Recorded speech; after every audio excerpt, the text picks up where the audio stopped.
আসসালামু আলাইকুম আমার প্রিয় পাঠক পাঠিকারা। এই গল্পের প্রথম সিজন আপলোড করা হয়েছিল, এখন আমি পরের অংশ সহ পুরোটা একসাথে দিলাম।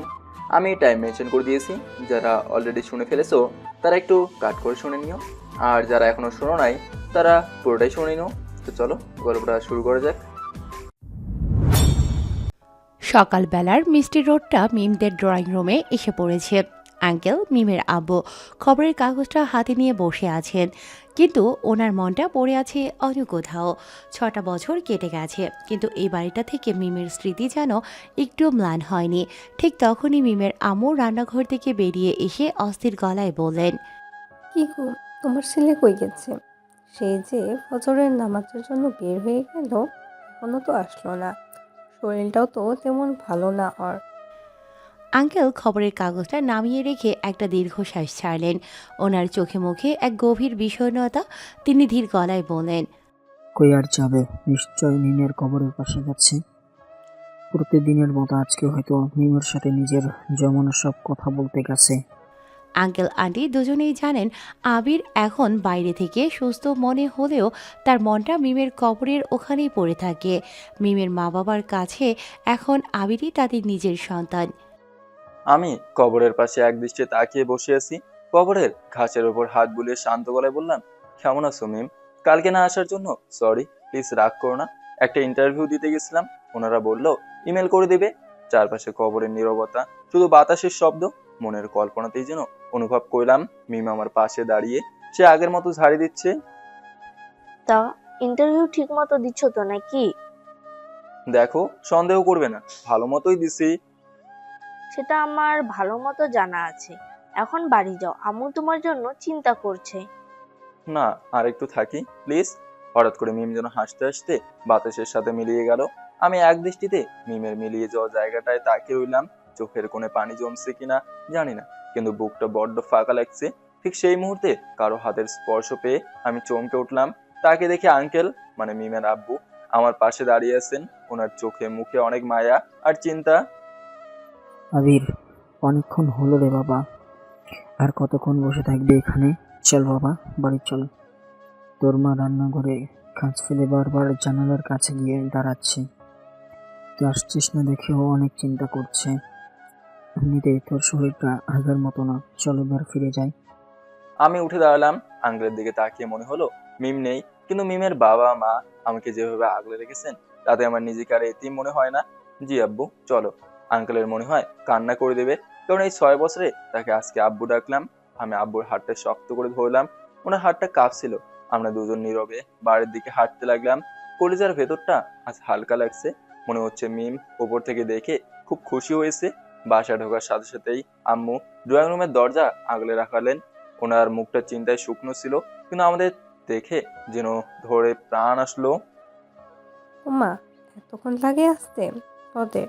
বাপ বেটার কি সময়ের কোনো কাণ্ডজ্ঞান নেই? খাওয়ার যে ঠান্ডা হয়ে বরফ হয়ে গেল। আব্বু জুতো খুলে সোফায় বসলেন। আমি হাত মুখ ধোয়ার জন্য বাথরুমের দিকে এগিয়ে গেলাম, কিন্তু আড়লে গিয়ে শুনতে পেলাম আব্বুর গলাটা কেমন ভারী হয়ে এসেছে। তিনি আম্মুকে ডেকে বললেন, গো শুনছো, একটা কথা বলি। কি হয়েছে, এইভাবে ডাকছো কেন? আর তোমার চোখে পানি কেন?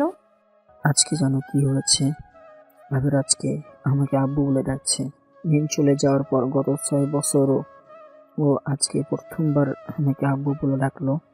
আমার মনে হলো আমার মিম মাটা বুঝে ফিরে এসেছে।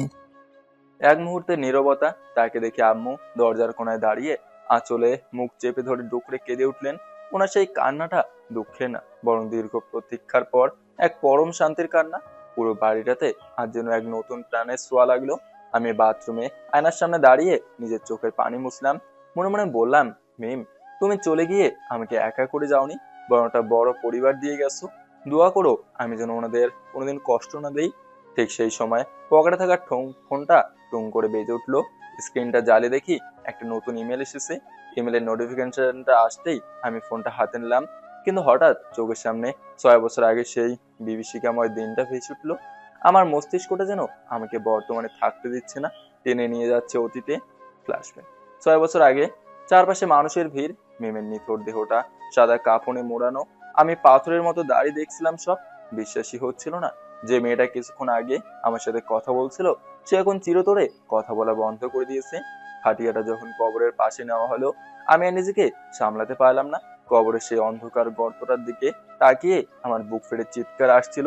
যখন মিমকে ভেতরে শোয়ানো হচ্ছিল আমি পাগলের মতো মানুষের ভিড় ঠেলে এগিয়ে গেলাম। না, না, মিমকে ওখানে দিয়েন না। মিম অন্ধকারে একদম সহ্য করতে পারে না, ও খুব ভয় পাবে। আঙ্কেল আমাকে জাপটে ধরে কাঁদছেন, কিন্তু আমি ওনার বাঁধন ছিঁড়ে চিৎকার করছিলাম। মিম তো একা ঘুমাতে পারে না, ও তো মরে যায়নি, ও শুধু একটু ঘুমিয়েছে। আপনারা ওকে ওই মাটির নিচে দিয়েন না, মিম একা ভয় পাবে রে ভাই, ও থাকতে পারবে না ওখানে। মিম, এই মিম, ওঠো, দেখো আমি আসছি, ওঠো। চারপাশে সবার কান্নায় বাতাস ভারী হয়ে উঠছিল। আমি কবরের পাশে মাটিতে আছাড় খেয়ে পড়লাম, দু হাতে মাটি খামচে ধরে বলছিলাম, মিম তুমি তো জানো আবির তোমার পাশেই আছে, ভয় পেও না, আমি তোমার কবরের পাশেই বসে থাকবো সারা রাত, তুমি একা না, আমি আছি তো। মানুষ আমাকে টেনে হিঁচড়ে সরাতে চাইলো, কিন্তু আমার চোখ তখন সেই বাঁশের চালের ফাঁক দিয়ে মিমের সাদা কাফনটা দেখার চেষ্টা করছিল। ওই দিনটার পর থেকেই আমার মাথায় সেই 1 বছরের অন্ধকার নেমে এসেছিল। আমি পাগল হয়ে গিয়েছিলাম মিমকে হারানোর সুখে। মিমকে মাটির নিচে রেখে আসার পর আমার জগৎটা পুরোপুরি ওলট পালট হয়ে গিয়েছিল। বাসায় ফেরার পর আমি আর সেই আগের আবির ছিলাম না, মিম নেই, এটা আমার মস্তিষ্ক মানতেই পারছিল না। সারাদিন আমি মিমের ঘরের দরজায় গিয়ে বসে থাকতাম। মিমের আম্মু যখন খাওয়ার জন্য ডাকতেন আমি উন্মাদের মতো চেঁচিয়ে উঠতাম, আমি খেলে মিম খাবে কি, ও তো একা ওখানে না খেয়ে বসে আছে, ওকে নিয়ে আসো তারপর খাবো। ঠিক মতো না খেয়ে না ঘুমিয়ে আমার শরীরটা কঙ্কালের মতো হয়ে গিয়েছিল। মিমের একটা বড় ফ্রেম করা ছবি ছিল ড্রয়িং রুমে। আমি মাঝরাতে সবার আড়ালে গিয়ে সেই ছবির সামনে দাঁড়িয়ে কথা বলতাম, কিরে মিম, কালকে বললি না যে ফুচকা খাবে, চল যাই, তুই কথা বলছিস না কেন, এখনো রাগ করে আসছিস। কখনো কখনো আমি মিমের পুরনো জামাগুলো জড়ে ধরে ডুকরে কাঁদতাম। আমার এই পাগলামি দেখে মিমের আব্বু আম্মু নিজেদের শোক ভুলে আমার জন্য হাউমাউ করে কাঁদতেন। ওনারা বলতেন, বাবা আবির, তুই নিজেকে শেষ করিস না, মিম যেখানে আছে ভালো আছে। কিন্তু আমি শুনতাম না। আমার একটাই জেদ ছিল, মিমকে ফিরে আসতেই হবে। এভাবেই কয়েক মাস চলার পর একদিন শরীর আর সইল না। সকালবেলা মিমের ছবির সাথে কথা বলতে বলতে হঠাৎ মাথা ঘুরে মেঝের উপর পড়ে গেলাম। মুখ দিয়ে ফেনা উঠছিল আর শরীরটা কাঁপছিল। মিমের আব্বু আম্মু চিৎকার করে পাড়া মাথায় তুললেন। তড়িঘড়ি করে ওনারা আমাকে হাসপাতালে নিয়ে গেলেন। ডাক্তার বললেন, ওর মস্তিষ্কে প্রতুগু চাপ পড়েছে, ও মানসিকভাবে অসুস্থ হয়ে গেছে, ওকে লম্বা সময় ট্রিটমেন্ট রাখতে হবে। সেই হাসপাতালেই কেটে গেল আমার জীবনের অন্ধকার একটা বছর। কত ইঞ্জেকশন, কত ওষুধ, কিছুই আমার মনে নেই। শুধু মনে আছে সুস্থ হওয়ার পর যখন বাড়ি ফিরেছি তখন আমার সামনে মিমের মা বাবা ছাড়া আর কেউ ছিল না। ওনাদের মুখের দিকে তাকিয়ে ভাবলাম, না, আমাকে বাঁচতে হবে, ওনাদের জন্য হলেও আমাকে উঠে দাঁড়াতে হবে। তারপর আমি অন্য একটা কলেজে ভর্তি হলাম। পুরনো বন্ধুদের ছায়া মারলাম না, কারণ সেখানে শুধু মিমের স্মৃতি আর অবহেলার কষ্ট তিল তিল করে নিজেকে গড়ে তুললাম। 6 বছর পর পড়াশোনা শেষ করে আজ আমি এই জায়গায়, কিন্তু আজও মাঝরাতে মিমের গায়ের সেই পরিচিত ঘ্রাণটা যেন নাকে লাগে। ফ্ল্যাশব্যাক শেষ, বাস্তবে ফিরে আসলাম। চোখের পানিটা গাল বেয়ে ফোনের স্ক্রিনে পড়লো। কাঁপা কাঁপা হাতে ইমেলটা খুললাম। কয়েক সেকেন্ড আমার চোখ যেন অস্থির হয়ে গেল। ইমেলটা উপরের বড় বড় অক্ষর লেখা, সিলেকশন লেটার। আমার চাকরিটা হয়ে গেছে। একটি স্বনামধন্য মাল্টিন্যাশনাল কোম্পানিতে ম্যানেজমেন্ট ট্রেনিং হিসেবে জয়েন করার অফার এসেছে। এই দিনটার জন্য তো গত 6টা বছর নিজেকে তেল তেল করে গড়েছি।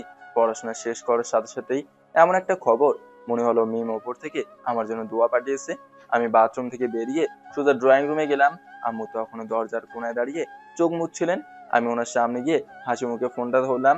আম্মু, মিম আজ অনেক খুশি হতো, দেখো আমার চাকরিটা হয়ে গেছে। আম্মু আর আব্বু দুজনে একসাথে আমার দিকে তাকালেন। খুশির এই খবরটা মুহূর্তে শোকের আবহ বদলে দিল। আব্বু উঠে এসে আমার হাতটা ধরলেন। আমি জানতাম তুই পারবি, তুই মিমের না থাকাটা আমাদের বুঝতে দিসনি। আজ আমাদের মুখ ও আরো উজ্জ্বল করলি বাবা। দাঁড়া, আমি আজ তোর পছন্দের সব রান্না করব। কাল থেকেই তো অফিসে জয়েন করতে যাবি। আমি মাথা নেড়ে সায় দিলাম। মনে মনে ভাবলাম, কাল থেকে জীবনের নতুন এক অধ্যায় শুরু হতে যাচ্ছে। অফিসের প্রথম দিন, নতুন পরিবেশ, কে জানে ওখানে আমার জন্য কি অপেক্ষা করছে। সেই রাতে বিছানায় শুয়ে জানলার বাইরে চাঁদের দিকে তাকালাম। মনে মনে বললাম, মিম, আজ তোমার আবির অনেক দূর চলে এসেছে। তুমি যেখানেই থাকো আমার জয়গুলো দেখে একটু হাসিও কিন্তু। আবির বাবা ওর, আর কত ঘুমাবি, আজকে না অফিসের প্রথম দিন। সকালবেলা শান্তিলে ঘুমাচ্ছিলাম, হঠাৎ একটা পরিচিত কণ্ঠ শুনে উঠে পড়লাম। তাকে দেখে আম্মু আমার শিওরে বসে আছে। ওনার মুখে সেই চিরচেনা মায়া ভরা হাসি। 6 বছর আগে এই সময়টাতে মিম হয়তো এসে আমার কান টেনে ধরতো, বালিশ দিয়ে বাড়ি মারতো, আর এখন আম্মু পরম মমতায় ডেকে তুলছেন। জীবনের সমীকরণগুলো কত দ্রুত বদলে যায়। আমি উঠে বসতেই আম্মু আমার কপালে হাত রেখে বললেন, তাড়াতাড়ি তৈরি হয়ে নে বাবা, তোর আপু ডাইনিং টেবিলে তোর জন্য অপেক্ষা করছেন। আজ প্রথম দিন, দেরি করিস না। আমি ফ্রেশ হয়ে আয়নার সামনে দাঁড়ালাম। কালো ফর্মাল প্যান্ট আর হালকা নীল রঙের শার্টে নিজেকে আজ খুব অচেনা লাগছে। মিম সবসময় বলতো, তোমাকে ফর্মাল শার্টে না একদম হিরো লাগে। দেখো কোনো মেয়ে যেন আবার তোমার দিকে তাকিয়ে না থাকে। মিমের কথা মনে পড়তেই বুকটা হু হু করে উঠলো। আয়নায় প্রতিচ্ছবিকে উদ্দেশ্য করে মনে মনে বললাম, দেখেছো মিম, আজ আমি সেই জায়গায় পৌঁছেছি যেখানে তুমি আমাকে দেখতে চেয়েছিলে, শুধু তুমিই পাশে নেই। নাস্তা শেষ করে যখন বের হচ্ছিলাম, আব্বু আমার কাঁধে হাত রাখলেন। ওনার চোখে আজ গর্বের আভা। পকেট থেকে কিছু টাকা বের করে আমার হাতে দিলেন। আব্বু, টাকা লাগবে না তো, আমার কাছে আছে।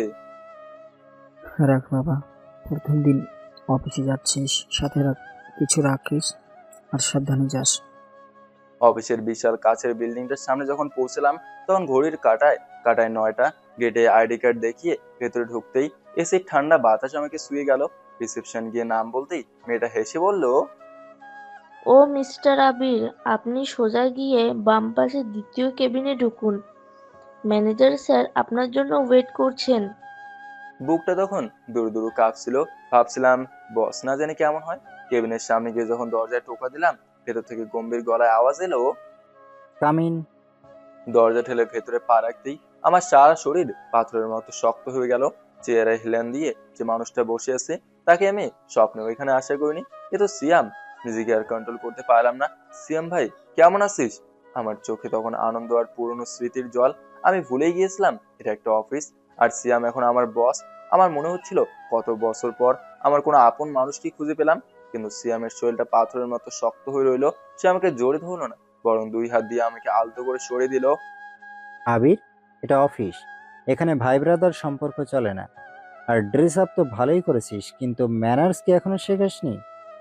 একজন ম্যানেজারের রুমে ঢুকে এভাবে ইমোশনাল সিন ক্রিয়েট করাটা কি ঠিক? আমি থতমত খেয়ে গেলাম। আমার হাত দুটো মাঝপথে ঝুলে রইলো। সিয়াম আবার ওর চেয়ারে গিয়ে বসলো। তা মিস্টার আবির, হঠাৎ করে আপনার আবার চাকরির প্রয়োজন হলো কেন? নাকি মিম লাথি মেরে তাড়িয়ে দিছে? অবশ্য আপনি এটারই যোগ্য। সিয়ামের এই কথাগুলো বিষাক্ত তীরের মতো আমার বুকে বিঁধলো।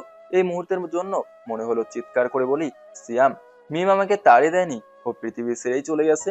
কিন্তু গলা দিয়ে কোনো স্বর বের হলো না। বুকটা ফেটে যাচ্ছিল, কিন্তু আমি পাথর হয়ে দাঁড়িয়ে রইলাম। আমি কোনো মতে নিজেকে সামলে নিয়ে নিচু সরে বললাম, চাকরির প্রয়োজন সবারই থাকে স্যার, আর মিম মিম আমাকে কোনোদিন ছাড়েনি। ও, তার মানে তুই ওকে ছেড়ে দিয়েছিস? সেই পুরনো অভ্যাস তাহলে এখনো যায়নি তোর? আমি কিছু একটা বলতে যাব, তার আগেই সিয়াম হাত তুলে আমাকে থামিয়ে দিল। ওর চোখ মুখে এখন এক অদ্ভুত রহস্যময় হাসি ফুটে উঠলো। থাক, আর ন্যাকামি করতে হবে না। তোকে আমি অনেক আগে থেকেই চিনি। যা, নিজের ডেস্কে গিয়ে বস। আমি কাউকে পাঠিয়ে দিচ্ছি তোকে কাজ বুঝিয়ে দেওয়ার জন্য। আর হ্যাঁ, তোর জন্য একটা বড় সারপ্রাইজ আছে। আশা করি সারপ্রাইজটা তোর খুব ভালো লাগবে। আমি আর কোনো কথা বাড়ালাম না, মাথা নিচু করে সিয়ামের কেবিন থেকে বেরিয়ে আসলাম। বুকটা ধক ধক করছিল। কিসের সারপ্রাইজ? সিয়াম কি নতুন কোনো অপমানের জাল বুনছে? নিজের ডেস্কে গিয়ে বসলাম, ল্যাপটপটা অন করছি ঠিকই, কিন্তু মনটা বারবার সিয়ামের ওই কথাগুলো আটকে যাচ্ছে। ঠিক আধা ঘন্টা পর অফিসের সামনে একটা গাড়ি থামার শব্দ হলো। রিসেপশন থেকে শুরু করে সব স্টাফদের মধ্যে একটা শোরগোল পড়ে গেল। সিয়াম তড়িঘড়ি করে কেবিন থেকে বেরিয়ে এসে সবার সামনে গিয়ে দাঁড়ালো। বডিগার্ডের দরজা খুলে দিতেই এক নারী নেমে আসলেন। চোখে কালো সানগ্লাস, পরনে দামি ফর্মাল স্যুট, হিল জোতোর খটখট শব্দে পুরো ফ্লোর কাঁপছে। তিনি যখন সানগ্লাসটা খুলে আমার দিকে তাকালেন, আমার পুরো পৃথিবীটা যেন এক মুহূর্তের জন্য থেমে গেল। এ তো ঈশিতা, 6 বছর আগে ভুল বুঝে যে লন্ডন চলে গিয়েছিল, সে আজ এই কোম্পানির মালিক হয়ে ফিরে এসেছে। সিয়ামের সেই সারপ্রাইজটা ছিল এই ঈশিতা। ঈশিতা গট গট করে ভেতরের দিকে হেঁটে আসলো। সিয়াম তড়িঘড়ি করে একটা ফুলের তোড়া এগিয়ে দিয়ে বলল, কেমন আছেন ma'am? Welcome to our office. Ishita সিয়ামের হাতে তোড়ার দিকে এক পলক তাকিয়ে গলার স্বর কিছুটা গম্ভীর করে বলল, রাখ তোর ম্যাম, আগে বল, আমাকে এয়ারপোর্টে রিসিভ করতে যাসনি কেন? আব্বু কি তোকে বলেনি যে আমি আজ আসছি? সিয়াম একটু অপ্রস্তুত হয়ে মাথা চুলকাল। ওর মুখে তখন ক্যাচমেচো এক ভাব। আসলে তুই তো জানিস অফিসের কাজে একটু আটকে গিয়েছিলাম, নতুন জয়েনিং ছিল তো আজ, তাই দেরি হয়ে গেল। বিশ্বাস কর, আমি যেতে চেয়েছিলাম। ঈশিতা একটা দীর্ঘশ্বাস ফেলে সিয়ামের কেবিনের দিকে পা বাড়ালো। সে কারো দিকে একবারও ফিরে তাকালো না। আমার মনে হলো ঈশিতা হয়তো আমাকে খেয়ালই করেনি। যদি দেখতো তবে সিয়াম যেভাবে মিমকে নিয়ে আমাকে অপমান করলো, ঈশিতাও ঠিক সেভাবে আমাকে ছিঁড়ে খেত। কিছুক্ষণ পর যে যার কেবিনে চলে গেল। কিন্তু একটা জিনিস আমি খুব ভালো করে খেয়াল করলাম, ঈশিতা যখন ফ্লোরে ছিল, অফিসের প্রতি স্টাফের চোখে মুখে এক অদ্ভুত আতঙ্ক ছিল। সবাই যেন ওকে জমের মতো ভয় পাচ্ছে। কিন্তু কেন? 6 বছর আগে যে মেয়েটা এত চঞ্চল আর সহজ ছিল, সে আজ কেন সবার কাছে এত ভয়ের কারণ হয়ে উঠলো? আমি আমার ডেস্কে চুপচাপ বসে রইলাম। কাজের চেয়ে আমার মাথায় তখন একটাই চিন্তা ঘুরপাক খাচ্ছিল, ঈশিতা। আমি অতীতে যে ভুল করেছি, যে অবহেলা আমি ওকে করেছি, তার জন্য আমাকে মাপ চাইতেই হবে। ঈশিতা এখন আমার বস হতে পারে, অনেক বড় হতে পারে, কিন্তু আমার মনের বোঝা হালকা করতে হলে ওর কাছে ক্ষমা চাওয়া ছাড়া আর কোনো পথ নেই। আমি মনে মনে স্থির করলাম, পরিস্থিতি যেমনই হোক, আজ বা কাল আমাকে ঈশিতার মুখোমুখি হতে হবে। মিম সবসময় বলতো, আবির, কারো মনে কষ্ট দিয়ে কখনো শান্তিতে থাকা যায় না। মিমের সেই কথাটাই আজ আমার কানে বারবার বাজছে। যে করেই হোক আমাকে ঈশিতার সেই পুরনো অভিমান ভাঙাতে হবে। ঠিক সেই মুহূর্তে সিয়ামের কেবিন থেকে পিয়ন এসে আমার টেবিলের সামনে দাঁড়ালো। স্যার, ম্যানেজার স্যার আপনাকে ডাকছেন, সাথে আপনার অ্যাপয়েন্টমেন্ট ফাইলটাও নিয়ে যেতে বলেছেন। আমি একটা লম্বা শ্বাস নিয়ে উঠে দাঁড়ালাম। জানি না ভেতরে আমার জন্য আর কি অপেক্ষা করছে। পিয়নের কথা শুনে বুকের ভেতরটা ধক করে উঠলো। এমডি ম্যাম, অর্থাৎ ঈশিতা এখন সিয়ামের কেবিনেই আছে। তার মানে কি এখনই আমাকে ওর মুখোমুখি হতে হবে? পকেটে রাখা মিমের ছবিটা একবার হাত দিয়ে শুয়ে দেখলাম। মনে হলো মিম বলছে। ভয় পেও না আবির, যাও। ফাইলটা হাতে নিয়ে ধীর পায়ে কেবিনের দিকে এগোলাম। দরজার সামনে গিয়ে দাঁড়ালাম। ভেতর থেকে ঈশিতার হাসির শব্দ শোনা যাচ্ছে। সিএমের সাথেও খুব সহজভাবেই কথা বলছে। এই হাসিটা একসময় শুধু আমার জন্য ছিল, আর আজ। আমি আলতো করে দরজায় নক করলাম। স্যার, আসবো? ভেতর থেকে সিয়ামের কর্কশ গলা শোনা গেল। ভেতরে আয়। আমি ঢোকা মাত্রই কেবিনের পরিবেশটা থমথমে হয়ে গেল।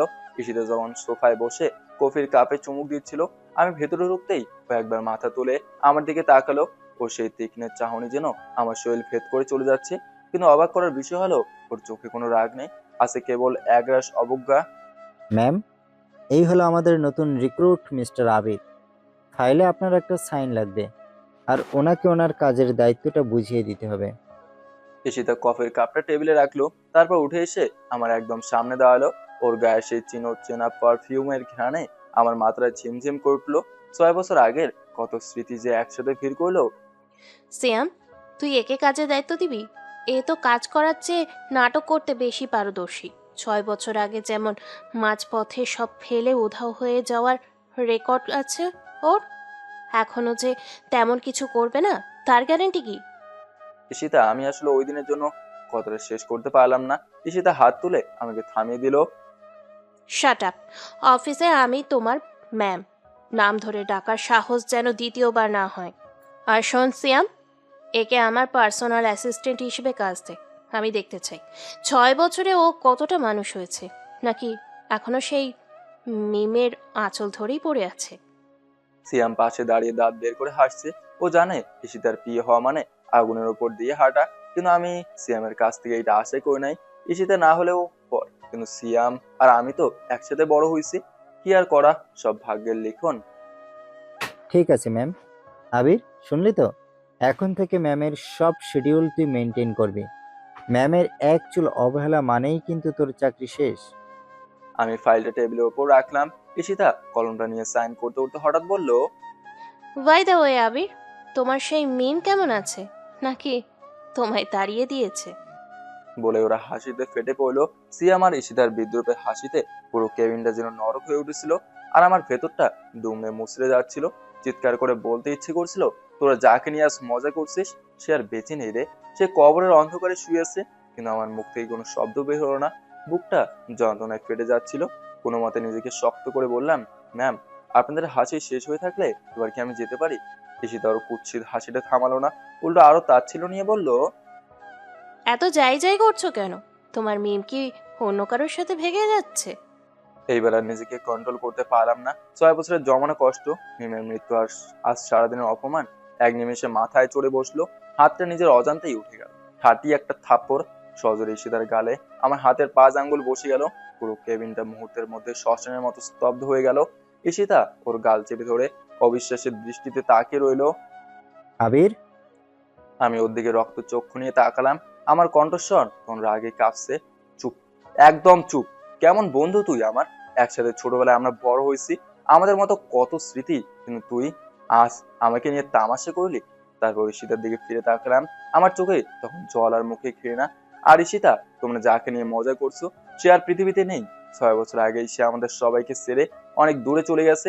সে আজ কবরের নিচে শান্তিতে ঘুমাচ্ছে, আর তোমরা তাকে নিয়ে এখানে নোংরামি করছো। কথাটা বলেই আমি আর এক মুহূর্ত ওখানে দাঁড়ালাম না। ফাইলটা টেবিলের উপর ছুড়ে দিয়ে সোজা কেবিন থেকে বেরিয়ে আসলাম। পেছনে কে কি বললো, চাকরি থাকলো কি গেল, সেসব ভাবার মতো মানসিক অবস্থা আমার তখন নেই।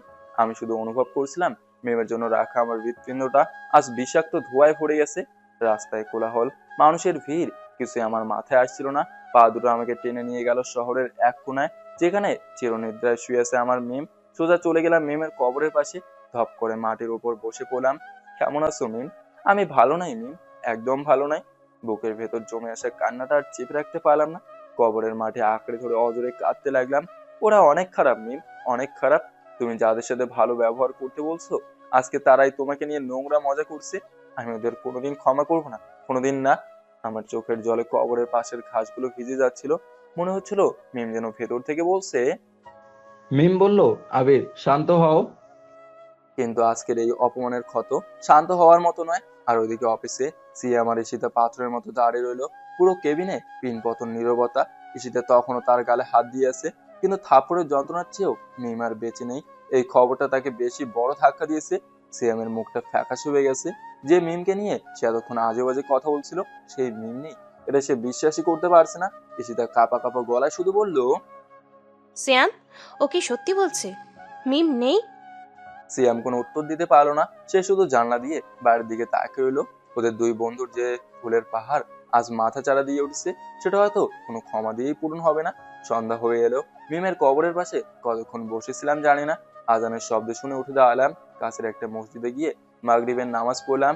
সিজদায় গিয়ে অনেকক্ষণ কাঁদলাম। মনটা একটু হালকা হলো। এরপর ধীর পায়ে বার দিকে রওনা দিলাম। বাড়ির গেটে ঢুকতেই দেখলাম আম্মু বারান্দায় পায়চারি করছেন। ওনার হাতে ফোন। আমাকে দেখা মাত্র উনি দৌড়ে আসলেন। ওনার চোখগুলো লাল হয়ে আছে, মনে হয় কিছুক্ষণ আগেই কান্না করছেন। আবির, কোথায় ছিলিস বাবা তুই? আমি কতবার ফোন দিয়েছি তোকে, একবারও তো ধরলি না কেন? আমি তো ভয়ে শেষ হয়ে যাচ্ছিলাম। আমি পকেট থেকে ফোন বের করে দেখলাম 32টা মিসড কল। সাইলেন্ট থাকায় কিছুই টের পায়নি। আম্মু আমার শুকিয়ে যাওয়া মুখ আর লাল চোখ দেখে আরো বেশি ভেঙে পড়লেন। উনি আমার গালে হাত দিয়ে কান্নায় ভেঙে পড়লেন। তোর এ কি অবস্থা হয়েছে বাবা? প্রথম দিন অফিসে গিয়ে তোর এমন দশা কেন? কেউ কি কিছু বলেছে তোকে? আম্মু শান্ত হও, আমি ঠিক আছি। আসলে এই কাজের চাপে ফোন ধরতে পারিনি। আমি ওনাকে ভেতরে নিয়ে সোফায় বসলাম। এক গ্লাস পানি খাইয়ে দিয়ে ওনার সামনে হাঁটু গেড়ে বসলাম। তারপর খুব শান্ত গলায় বললাম, আম্মু আমি আর অফিসে যাবো না। আমি ঠিক করেছি বাবার দোকানেই বসবো। আব্বুর ব্যবসায় কাজে সাহায্য করব। আমার বড় অফিসার হওয়ার দরকার নেই আম্মু, আমি তোমাদের কাছে এভাবেই থাকতে চাই। আম্মু অবাক হয়ে আমার দিকে তাকিয়ে রইলেন। ওনার চোখে তখন হাজারটা প্রশ্ন। কিন্তু আমি জানি ওই বিষাক্ত অফিসে ফিরে যাওয়ার চেয়ে বাবার ছোট দোকানে বসে মিমের স্মৃতি আগলে রাখা অনেক বেশি শান্তির। আমি কোনো মতে আম্মুকে শান্ত করে উঠে দাঁড়ালাম। সারাদিনের ক্লান্তি আর মনের ওপর দিয়ে বয়ে যাওয়া ঝড়টা যেন শরীরটাকে পাথর করে দিয়েছে। হাত মুখ ধুয়ে যখন খাবার টেবিলে বসলাম, তখন আম্মু পরম মমতায় আমার পাতে খাবার বেড়ে দিলেন। কিন্তু আমার গলায় ভাত নামছিল না। শুধু মনে হচ্ছিল মিম যদি আজ এখানে থাকতো। রাত 10টা নাগাদ আব্বু দোকান বন্ধ করে বাসায় ফিরলেন। আম্মু গিয়ে আব্বুর হাতে পানির গ্লাস দিয়ে নিচু স্বরে বললেন, শুনছো, আবির বলছিল ও আর ওই অফিসে যাবে না, ও নাকি চাকরিটা ছেড়ে দিয়েছে। কি জানি হয়েছে ওর, তুমি গিয়ে একটু দেখো না গো। আব্বু এক মুহূর্ত থমকে দাঁড়ালেন। তারপর ঘরের ভেতরে এসে আমাকে দেখতে পেলেন। আমি তখন ড্রয়িং রুমের সোফায় বসেছিলাম। আব্বু আমার সামনে এসে গম্ভীর গলায় ডাক দিলেন। আবির, এদিকে আয় তো বাবা। আমি ধীর পায়ে আব্বুর সামনে গিয়ে দাঁড়ালাম।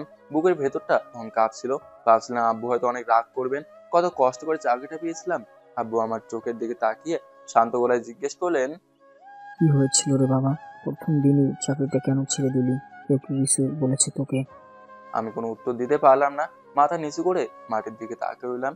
সিয়াম আর ঈশিতার সেই অপমান আর মিমের মৃত্যুর কথাগুলো মনে পড়ে আবার চোখে জল আসছিল। আমি চাইনি আমার কারণে মিমের আব্বু আম্মু আবার কোনো নতুন কষ্টে পড়ুক, তাই চুপ করে থাকাই শ্রেয় মনে করলাম। আব্বু কিছুক্ষণ আমার নীরবতা লক্ষ্য করলেন। হয়তো আমার মুখ দেখে তিনি বুঝে নিয়েছেন ভেতরে বড় কোনো ক্ষত হয়েছে। তিনি আমার কাঁধে হাত রেখে খুব মমতা নিয়ে বললেন, আচ্ছা বাবা, কিছু বলতে হবে না, তোকে ওভাবে আর থাকতে হবে না। তুই যেটাতে ভালো বোধ করিস সেটাই কর। মানুষের সম্মানের চেয়ে বড় কোনো চাকরি হতে পারে না। আব্বুর কথাগুলো শুনে আমার মনের পাথরটা নেমে গেল। উনি একটু থেমে আবার বললেন, তাহলে কালকে তুই গিয়ে দোকানটা খুলিস। আমার একটু কাজ আছে, কাল এক জায়গায় যেতে হবে। তুই দোকান সামলাতে পারবি তো? আমি মাথা নেড়ে সায় দিলাম। আব্বু হালকা হেসে আমার মাথায় হাত বুলিয়ে দিলেন, তারপর ভেতরে চলে গেলেন। আমি জানলা দিয়ে রাতের আকাশের দিকে তাকিয়ে একটা দীর্ঘশ্বাস ফেললাম। কাল থেকে এক নতুন জীবন। হয়তো এখানে অনেক বড় অফিসার হওয়ার স্বপ্ন নেই, কিন্তু এখানে আমার মিমের স্মৃতি আছে, আর আছে নিজের আত্মসম্মান। অফিস থেকে ফেরার পর ঈশিতার মনে কোনো শান্তি নেই। পুরোটা রাস্তা ও শুধু আবিরের শেষ কথাগুলো ভেবেছে। বাড়িতে ঢুকে ও কারো দিকে না তাকিয়ে দ্রুত সিঁড়ি দিয়ে উপরে নিজের রুমের দিকে যেতে নিচ্ছিল। গালটা এখনও লাল হয়ে আছে আর চোখগুলো কান্নায় ঝাপসা। ঠিক সেই সময় ড্রয়িং রুমে বসে থাকা ঈশিতার বাবা ইকবাল চৌধুরী তাকে দেখতে পেলেন। লন্ডন থেকে মেয়ে ফেরার পর তার সাথে এখনও ভালো করে কথা হয়নি ওনার। উনি সোফা থেকে উঠে ডাক দিলেন, কি রে মা, কেমন আছিস? এসেই তোকে অফিসে দৌড়াতে হলো। আমার কথা কি একেবারে ভুলেই গেলি? সিঁড়ির মাঝপথে ঈশিতা থমকে দাঁড়ালো। নিজের বিধ্বস্ত চেহারা আর লাল হয়ে থাকা গালটা আড়াল করার জন্য ও উল্টো দিকে মুখ ফিরিয়ে নিল। একটা জোরপূর্বক হাসি দিয়ে ভাঙা গলায় বলল, তোমার কথা কি করে ভুলবো আপু? আমি আমি ভালো আছি। বলেই ঈশিতা দ্রুত পায়ে উপরে চলে গেল। ইকবাল চৌধুরী অবাক হয়ে মেয়ের কাণ্ড দেখছেন। তার মেয়ে তো এমন নয়। ওনার অভিজ্ঞ চোখ ঠিকই ধরে ফেললো যে কিছু একটা লুকোচ্ছে ঈশিতা। তিনি মেয়ের পেছনে পেছনে উপরে ওর রুমের দরজায় গিয়ে দাঁড়ালেন। কি রে মা, কি হয়েছে তোর? এমন করছিস কেন? বাবার সেই মমতা ভরা প্রশ্নটা শুনে ঈশিতা আর নিজেকে কন্ট্রোল করতে পারল না। সিঁড়ি দিয়ে ওঠার সময় যে কান্নাটা ও চেপে রেখেছিল সেটা এবার বাঁধ ভেঙে বেরিয়ে এলো। ও হুট করে তার বাবাকে জড়িয়ে ধরে অঝরে কান্না শুরু করে দিল। আপু, আমি খুব খারাপ। আমি খুব খারাপ আপু। আমি ওকে অনেক কষ্ট দিয়ে ফেলেছি, অনেক বড় অন্যায় করে ফেলেছি। মেয়ের এমন বুক ফাটা কান্না দেখে ইকবাল চৌধুরী বিচলিত হয়ে পড়লেন। তিনি মেয়ের মাথায় হাত বুলিয়ে শান্ত করার চেষ্টা করলেন। মা, এভাবে কান্না করছিস কেন? আর কাকে কষ্ট দিয়েছিস? কি হয়েছে মা, আমাকে খুলে বলতো। ঈশিতা ফুপিয়ে ফুপিয়ে কাঁদতে কাঁদতে বলল, আপু, আমি যে আবিরকে ভুল বুঝে দেশ ছেড়েছিলাম, সে নির্দোষ। ওর মিম আজ থেকে 6 বছর আগেই মারা গেছে আপু। আর আমি আজকে ওকে কত বড় অপমান করলাম। আমি খুব খারাপ মেয়ে আপু। ইকবাল চৌধুরী যেন আকাশ থেকে পড়লেন। তিনি আগে থেকেই জানেন ঈশিতা যে আবিরকে ভোলার জন্যই দেশ ছেড়েছিল। ওকে তুই পালি কোথায় আবার? আমাদের অফিসের নিউ ট্রেনার। তিনি দীর্ঘশ্বাস ফেলে মেয়ের মাথায় হাত রাখলেন। দেখ মা, তুই তো আর জেনে এমনটা করিসনি। না জেনে একটা ভুল করে ফেলেছিস। আমি বলি কি, তুই ওর কাছে গিয়ে ক্ষমা চেয়ে নে। কি করে যাবো আবু? ওর সামনে দাঁড়াবার সাহস তো আমার মধ্যে আর নেই। যেভাবে তাচ্ছিল্য করে কথা বলছি, সেটা শোধরাবার ক্ষমতা কি আমার আছে? ইকবাল চৌধুরী মুচকি হাসলেন। মেয়ের কাঁধে হাত রেখে অভয় দিয়ে বললেন, চিন্তা করিস না, আমি নিজে তোকে ওর কাছে নিয়ে যাব। এখন ভালো মেয়ের মতো কান্না বন্ধ করতো মা। ফ্রেশ হয়ে আয়, আজ আমি নিজে তোর জন্য রান্না করেছি। বাবার মুখে রান্নার কথা শুনে ঈশিতা থমকে গেল। ওর চোখে জল থাকলেও ঠোঁটের কোণে একটা ম্লান হাসি ফুটে উঠল। কি, তুমি রান্না করছো? তাহলে তো সোজা ওপরে চলে যেতে হবে এই কান্না মাখা চোখে। তোমার হাতের রান্না খেয়ে আমি বাঁচবো তো আপু? আগে খেয়ে তো দেখ। আসলে ইকবাল চৌধুরী রান্না করতে ভালোবাসেন, কিন্তু ওনার রান্না যে খাবে থাক, বাকিটা আর বললাম না। হইবার সিয়ামের কি অবস্থা হয়েছিল তোমার মনে আছে? বেচারা সারাদিন ওয়াশরুমে বসেছিল। মেয়ের এই টিপ্পনি শুনে ইকবাল চৌধুরী হো হো করে হেসে উঠলেন। ঈশিতার মনের উপর চেপে বসা বিশাল পাথরটা যেন বাবার হাসিতে একটু হালকা হলো। কিন্তু রাত গভীর হতেই ঈশিতার সেই অপরাধবোধ আবার ফিরে আসলো। ও আর শান্ত থাকতে পারল না। রাতে বিছানায় শুয়ে ও স্থির করল কালই ওকে আবিরের বাড়ি যেতে হবে। পরদিন সকাল। আমি ভোর থেকে ঘুম থেকে উঠেই নামাজ পড়ে সোজা দোকানে চলে আসলাম। 4 দিন কাস্টমার সামলাতে সামলাতে সময়টা ভালোই কাটলো। মিমের কথা মনে পড়ছিল মাঝে মাঝে, তবে কালকের মতো বুকটা আর ভার হয়ে ওঠে নাই। দুপুরের দিকে আম্মুর কল আসলো। কি রে পাপা, খেতে আসবি না? আসবো আম্মু। আব্বু কি চলে আসছে? হ্যাঁ, তোর আব্বু অনেকক্ষণ আগেই আসছে, তোর জন্য অপেক্ষা করছেন। আব্বুর কথা শুনে আমার মনটা খারাপ হয়ে গেল। ওনার শরীরটা খুব একটা ভালো না। সময় মতো ওষুধ আর খাবার খাওয়াটা খুব জরুরি। আরে আমার জন্য উনি অপেক্ষা করে আছেন কেন? আব্বুর না দুপুরে ওষুধ খাওয়ার সময় হয়েছে, তুমি ওনাকে খেতে নিয়ে গেলে না কেন? আমি তো বলছিলাম, কিন্তু আমার কথা কি তোর আব্বু শোনে? উনি বলেছে আবির প্রথম দিন দোকান খুলেছে, ও আসুক, তারপর একসাথেই খাবো। বাবার এই ভালোবাসাটা বুকের এক কোণায় গিয়ে লাগলো। আমি তাড়াতাড়ি দোকানের ঝাঁপ নামাতে নামাতে বললাম, আচ্ছা আম্মু, আমি এখনই আসছি। আচ্ছা, সাবধানে আয় বাবা। ফোনটা রেখে আমি দ্রুত দোকানের তালাটা লাগিয়ে বাড়ির দিকে রওনা দিলাম। মনটা খুব হালকা লাগছিল। ভাবছিলাম আব্বু আম্মুর এই ভালোবাসাটা তো আমার আসল শক্তি। আমি যখন আমাদের গড়িতে ঢুকলাম, দেখলাম গেটের সামনে একটা দামি গালো গাড়ি দাঁড়িয়ে আছে। আমি গাড়িটাকে দেখে বেশ কিছুটা অবাক হলাম, কারণ সচরাচর আমাদের বাড়ির গেটের সামনে এমন কালো গাড়ি দেখি নাই। হাজার চিন্তা মাথায় নিয়ে বাড়ির ভেতরে প্রবেশ করলাম, কিন্তু ভেতরে প্রবেশ করে আমি যা দেখলাম সেটার জন্য আমি মোটেও প্রস্তুত ছিলাম না। খাবার টেবিলে আম্মু আব্বুর সাথে বসে আছে সিয়াম, ঈশিতা আর একজন বয়স্ক ভদ্রলোক, যাকে দেখে মনে হচ্ছে উনি ঈশিতার বাবা। এদের সবাইকে আমার বাড়ির অন্দরে এভাবে খাবার টেবিলে বসে থাকতে দেখে কেন জানি মাথাটা মুহূর্তের মধ্যেই গরম হয়ে গেল। যে মানুষগুলো কাল আমার মিমকে নিয়ে নোংরা মজা করেছে, তারা আজ আমার বাড়ির খাবার টেবিলে। গলার স্বর কিছুটা উঁচুতে তুলে আম্মুকে ডাক দিলাম, আম্মু আমার রুমে আসো তো একটু। সবাই একসাথে আমার দিকে তাকালো।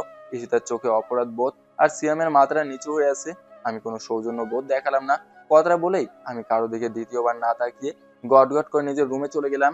পেছনে কে কি ভাবলো, কার কতটা অপমান হলো, সেসব নিয়ে ভাবার মতো মানসিক অবস্থা আমার নেই। রুমে ঢুকে আমি জানলার কাছে গিয়ে দাঁড়ালাম। বুকের ভেতরটা ধক ধক করছে। একটু পর আম্মু রুমে ঢুকলেন। ওনার চোখ মুখ এক ধরনের শঙ্কা। কি রে আবির, এমন করছিস কেন বাবা?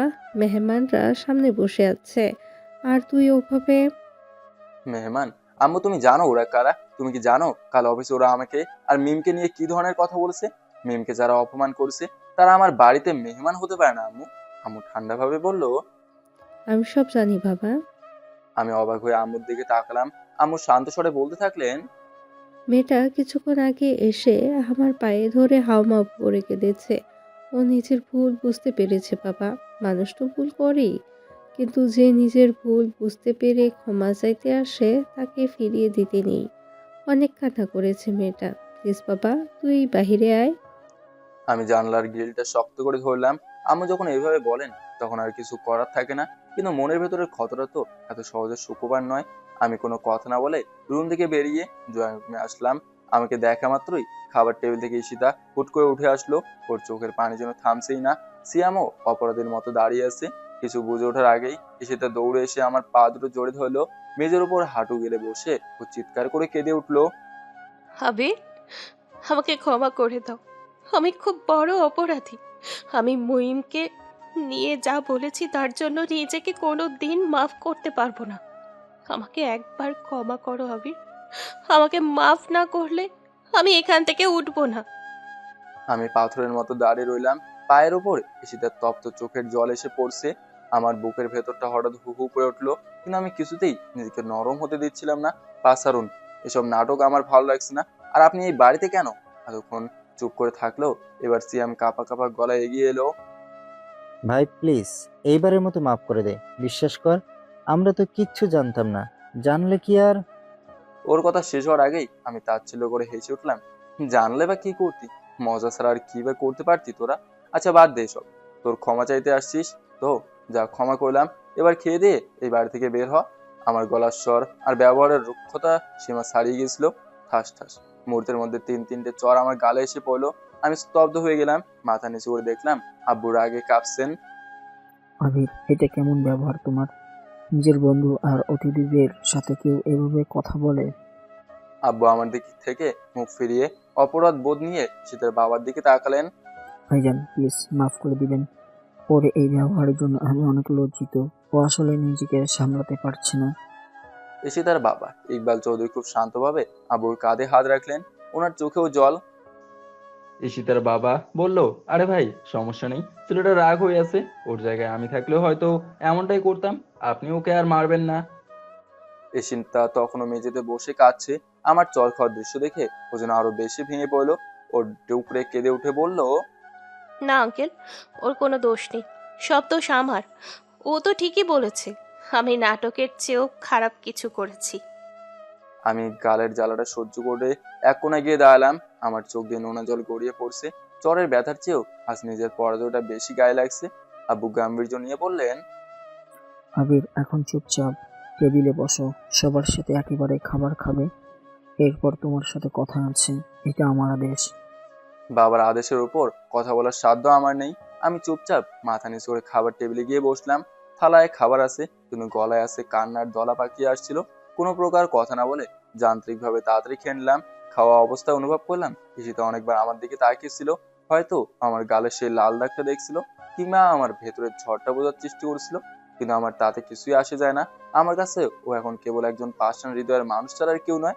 খাবার শেষে আমি যখন কোনো মতে হাত ধুয়ে উঠে চলে আসতে চেয়েছিলাম, ঠিক তখন আব্বুর সেই গম্ভীর কণ্ঠস্বর ড্রয়িং রুমে প্রতিধ্বনিত হলো। আবির, আমি না বললাম তোমার সাথে কথা আছে, বসো এখানে। আমি মাথা নিচু করে মূর্তির মতো দাঁড়িয়ে রইলাম। ড্রয়িং রুমের পরিবেশটা হঠাৎ করে খুব ভারী হয়ে এলো। আম্মু, ঈশিতা, সিয়াম আর ইকবাল চৌধুরী সবাই চুপচাপ আব্বুর দিকে তাকিয়ে আছেন। আব্বু এবার আমার চোখের দিকে তাকিয়ে একদম সরাসরি বললেন, দেখো আবির, অনেক জেদ করেছো তুমি। নিয়ে চলে যাওয়াটা আমরাও মেনে নিতে পারিনি, কিন্তু জীবন তো আর থেমে থাকে না। আর সবার সামনে আমি তোমায় একটা কথা দিচ্ছি, তুমি যদি মিমকে সত্যি ভালোবেসে থাকো আর আমাদের সত্যি তোমার পিতা মাতা মেনে থাকো, তাহলে সেটাকে তোমার বিয়ে করতে হবে। আব্বুর কথাগুলো শোনার পর মনে হলো আমার পায়ের তলার মাটি কেউ সরিয়ে নিয়েছে। চারপাশে সবকিছু ঝাপসা হয়ে এলো। যে মিমকে হারিয়ে আমি দীর্ঘ 6 বছর একটা জীবন্ত লাশ হয়ে বেঁচে আছি, সেই মিমের দোহাই দিয়ে আব্বু আমাকে এমন একটা কথা বললেন। আমি মাথা তুলে আব্বুর দিকে তাকালাম। আমার চোখে তখন পানি নয়, বরং এক ধরনের তীব্র আগুন জ্বলছিল। ড্রয়িং রুমের পিন পতন নীরবতা ভেঙে আমি হট্ট হাসি দিয়ে উঠলাম, একটা যন্ত্রণা মাখা বিদ্রুপের হাসি দিয়ে। তোমরা কি আসলেই চাও আমি মিমকে ভুলে যাই? তোমরা কি বলতে চাইছো এতগুলো বছরের আমার অপেক্ষা, আমার চোখের জল সব মিথ্যে ছিল? তোমরা কি চাও আমি সেই মিমের স্মৃতিকে অপমান করি? আমার গলার আওয়াজে ড্রয়িং রুমের সবাই কেঁপে উঠলো। আম্মু এগিয়ে এসে আমার হাত ধরতে চাইলেন, কিন্তু আমি পিছিয়ে গেলাম। যে মিমকে তোমরা নিজেদের মেয়ে বলতে, আজ তার জায়গায় অন্য কাউকে দেওয়ার কথা ভাবলে কি করে তোমরা? আব্বু, তুমি তো জানতে মিম আমার কাছে কি ছিল। মিম আমার শরীরের কোনো অংশ নয় যে কেটে বাদ দিয়ে দেবো। মিম আমার অস্তিত্ব ছিল। আমি ঈশিতার দিকে আঙুল তুলে ধরলাম। ও তখনও মেঝেতে বসে কাঁদছে। আর কাকে বিয়ে করার কথা বলছো? এই ঈশিতাকে, যে আমাকে এক মুহূর্তের জন্য পরখ না করে দেশ ছেড়ে চলে গিয়েছিল, যে গতকালও আমার মিমকে নিয়ে সবার সামনে নোংরা উপহাস করেছে। আব্বু, তুমি কি চাও আমি এমন একজনকে জীবন সঙ্গিনী করি যার দিকে তাকালে আমার প্রতিটা মুহূর্তে শুধু মিমের অপমানের কথা মনে পড়বে? ইকবাল চৌধুরী নিচু স্বরে বললেন, বাবা আবির, ও তো ভুল বুঝতে পেরেছে। ভুল বুঝতে পারা আর ক্ষমা করা এক জিনিস নয় আঙ্কেল। আপনাদের কাছে মিম হয়তো একটা অতীত, কিন্তু আমার কাছে মিম আমার বর্তমান। আমি মিমের সাথে কথা বলি, আমি মিমকে নিয়ে স্বপ্ন দেখি। আজ আপনারা সেই স্বপ্নের উপর দাঁড়িয়ে অন্য কাউকে বসাতে চাইছেন। আমি আব্বুর দিকে তাকলাম। আমার চোখে তখন নোনা জলের ধারা, কিন্তু গলায় এক অদ্ভুত কঠিন্য। তুমি আমাকে মিমের দোয়াই দিলে আব্বু। ঠিক আছে, যদি তোমরা মনে করো সেটাকে বিয়ে করলেই মিমের প্রতি আমার ভালোবাসা প্রমাণ হবে, তাহলে আমি রাজি। তোমাদের কথা আমি রাখলাম। আমার কথা শুনে ড্রয়িং রুমের সবাই চমকে উঠলো। ঈশিতা কান্নারত চোখ তুলে আমার দিকে তাকালো, কিন্তু আমার দৃষ্টি তখন ওর ওপর ছিল না। আমি ওর চোখের দিকে তাকিয়ে হিমশীতল গলায় শেষ কথা বললাম, কিন্তু একটা কথা মনে রেখো ঈশিতা, এই বিয়েতে তুমি আসবে ঠিকই, কিন্তু কখনো সুখী হতে পারবে না। এই মনের সিংহাসনে মিম ছাড়া আর কাউকে কোনোদিন বসাতে পারবে না। এক ছাদের নিচে থেকেও তুমি প্রতিটা মুহূর্ত মিমের অভাব অনুভব করবে। এই কথাগুলো বলে আমি আর সেখানে এক সেকেন্ডও দাঁড়ালাম না। পেছন থেকে আব্বু বা আম্মু কেউ ডাকলো কিনা তাও খেয়াল করলাম না। বুক পেটে কান্না আসছিল, দম বন্ধ হয়ে আসছিল আমার। আমি সোজা ঘর থেকে বেরিয়ে মিমের কবরের পাশে চলে গেলাম। এখন মিমের কবরের পাশে বসে থাকা ছাড়া আমার কোনো শান্তি নেই। কবরের মাটির উপর হাত রেখে আমি ডুকরে কেঁদে উঠলাম। দেখলে মিম, তোমার জায়গায় আজ পুরো অন্য কাউকে বসাতে চাইছে। আমি কি আসলে অতটা খারাপ? আর এইদিকে ড্রয়িং রুমে তখন শ্মশানের নীরবতা। ঈশিতা পাথরের মতো মেঝেতে বসে আছে, আবিরের কথাগুলো তীরের মতো ওর বুকে বিচ্ছে। ও বুঝতে পারছে ও ক্ষমা পেয়েও আসলে বড় এক শাস্তির মুখোমুখি দাঁড়িয়ে আছে। ইকবাল চৌধুরী অপরাধ বোধ নিয়ে আবিরের বাবার দিকে তাকালেন। ভাইজান, কাজটা কি ঠিক হলো? ছেলেটা তো একদম ভেঙে পড়েছে। আবিরের বাবা কোনো কথা বললেন না, শুধু একটা দীর্ঘশ্বাস ফেললেন। ওনার চোখেও পানি। ওদিকে সিয়াম দেয়াল ধরে দাঁড়িয়ে অজরে কাঁদছে। ও জানে ওর একটা ভুলের মাসুল আজ আবিরকে সারা জীবন দিয়ে যেতে হবে। ঈশিতা হঠাৎ উঠে দাঁড়ালো। ওর দু চোখ বেয়ে তখনও জল ঝরছে। ও ধীর পায়ে ওর বাবার কাছে গিয়ে দাঁড়ালো। আব্বু, আমি এই বিয়ে করতে রাজি। আবির আমাকে ঘৃণা করলেও আমি ওর পাশেই থাকবো। মিমকে আমি ফেরাতে পারবো না, কিন্তু আবিরের এই ধ্বংস হয়ে যাওয়া জীবনটাকে আমি টেনে তোলার চেষ্টা করব। এটাই আমার প্রায়শ্চিত্ত। আমি মিমের কবরের পাশে বসে দু হাতে মাটি আঁকড়ে ধরলাম। আমার কান্নায় কবরের পাশের ঘাসগুলো যেন ভিজে যাচ্ছিল। কেন এমন করলি মিম? আমাকে কেন একা রেখে গেলি? আজ সবাই আমাকে বাধ্য করছে তোকে ভুলে অন্য কাউকে গ্রহণ করতে। আমি কি করে পারবো মিম? আমি কি করে অন্য কাউকে তোর জায়গায় বসাবো? হঠাৎ চারপাশটা নিঝুম হয়ে এলো। বাতাসের শব্দে যেন কারো চেনা কণ্ঠস্বর ভেসে এলো। আমি চোখ মুছে তাকাতে দেখলাম কবরের পাশে শ্বেতসম্র বস্ত্র নিয়ে মিম দাঁড়িয়ে আছে। মিমের সেই মায়াবী মুখ, কিন্তু ওর চোখেও আর জল। আবির, প্লিজ কান্না করো না। তোমার চোখে জল দেখলে আমি যে ওপারেও শান্তিতে থাকতে পারি না। আমি মিমের দিকে হাত বাড়াতে চাইলাম, কিন্তু ও একটু পিছিয়ে গেল। ওর ঠোঁটের কোনো সেই চিরচেনা স্লান হাসি। আবির, আব্বু আম্মু যা করেছেন তোমার ভালোর জন্যই করেছেন। ওনারা চান না তুমি সারা জীবন একটা স্মৃতি আঁকড়ে ধরে থাকো। দেখো আবির, ঈশিতা তোমাকে আমার চেয়েও বেশি ভালোবাসবে। ও হয়তো ভুল করেছিল, কিন্তু ওর ভালোবাসায় কোনো খাদ নেই। আমি মাথা নেড়ে বললাম, না মিম, এটা সম্ভব না। কেউ তোমার জায়গা নিতে পারবে না। মিম এবার ডুকরে কেঁদে উঠলো। ওর কান্নার শব্দে আমার বুকটা ফেটে যাচ্ছিল। তোমাকে পারতেই হবে আবির। তুমি যদি আমাকে সত্যি ভালোবেসে থাকো, তবে এই বিয়েটা তোমাকে মেনে নিতেই হবে। আর শোনো, আজ থেকে তুমি আর এই কবরের পাশে আসবে না। আমি চাই না তুমি বারবার এখানে এসে নিজের বর্তমানটাকে নষ্ট করো। আমাকে যেতে দাও আবির, আমাকে মুক্তি দাও। আমাকে যদি বিন্দুমাত্র ভালোবেসে থাকো, তাহলে আর এখানে আসবে না। মিমের অবয়বটা ধীরে ধীরে ঝাপসা হয়ে আসতে লাগলো। ও কাঁদতে কাঁদতে পেছনের দিকে মিলিয়ে যাচ্ছিল। ভালো থেকো আবির, ঈশিতাকে ভালো রেখো, এটাই আমার শেষ অনুরোধ। মিমের অবয়বটা যখন ধীরে ধীরে কুয়াশার মতো মিলিয়ে যাচ্ছিল, আমার মনে হলো আমার হৃৎপিণ্ডটা কেউ ছিঁড়ে নিয়ে যাচ্ছে। মিমের সেই শেষ কথাগুলো আর কোনোদিন এখানে আসবে না আমার কানে তপ্ত সীসার মতো বিচ্ছিল। মিম, যাস না, আমি তোরে ছাড়া কি নিয়ে থাকবো মিম? মিম আমার গলার স্বর বুঝে আসছিল। চারপাশের বাতাসটা হঠাৎ ভারী হয়ে গেল। মাথার ভেতরটা কেমন যেন বন বন করে করছে। বুকটা ফেটে এক তীব্র যন্ত্রণা সারা শরীরে ছড়িয়ে পড়লো। আমার চোখের সামনে সবকিছু অন্ধকার হয়ে আসতে লাগলো। মিমের চিরচেনা মুখটা ঝাপসা হতে হতে একসময় ঘুটঘুটে অন্ধকারে নেমে এলো। আমি আর দাঁড়িয়ে থাকতে পারলাম না। কবরের পাশের ওই শক্ত মাঠের উপরেই আমার শরীরটা এলিয়ে পড়লো নিস্তব্ধ গোরস্থানে। আমি তখন নিথর হয়ে পড়ে আছি। মিমকে হারানোর শোক আর বাবার দেওয়া কঠিন আদেশের চাপে আমার শরীরটা বিদ্রোহ করে বসলো। জ্ঞান হারানোর ঠিক আগের মুহূর্তে শুধু মনে হলো মিম যেন আলতো করে আমার কপালে হাত রাখলো। এরপর সব স্তব্ধ। বাড়িতে তখন হুলস্থুল কাণ্ড। অনেকক্ষণ হয়ে গেছে আবির ফিরছে না। আম্মু অঝরে কাঁদছেন আর আব্বু অনুশোচনায় সোফায় বসে কপালে হাত দিয়ে আছেন। নিজের ছেলের ওপর এভাবে হাত তোলা আর এমন কঠিন আদেশ দেওয়াটা হয়তো ওনার নিজের কাছেই এখন অপরাধবোধ মনে হচ্ছে। সিয়াম আর সহ্য করতে পারল না। চাচু, আবির হয়তো মিমের কবরের কাছে গেছে, আমি ওকে দেখে আসছি। ঈশিতাও দ্রুত উঠে দাঁড়ালো। ওর চোখেও রাজ্যের শঙ্কা আর অনুশোচনা। সিয়াম, আমি আমিও আসবো। আমার জন্য ওর আজ এই অবস্থা। চল সিয়াম। ইকবাল চৌধুরী আর সিয়াম যখন বের হতে যাচ্ছিল, তখনই আব্বু টলমলো পায়ে সোফা থেকে উঠে দাঁড়ালেন।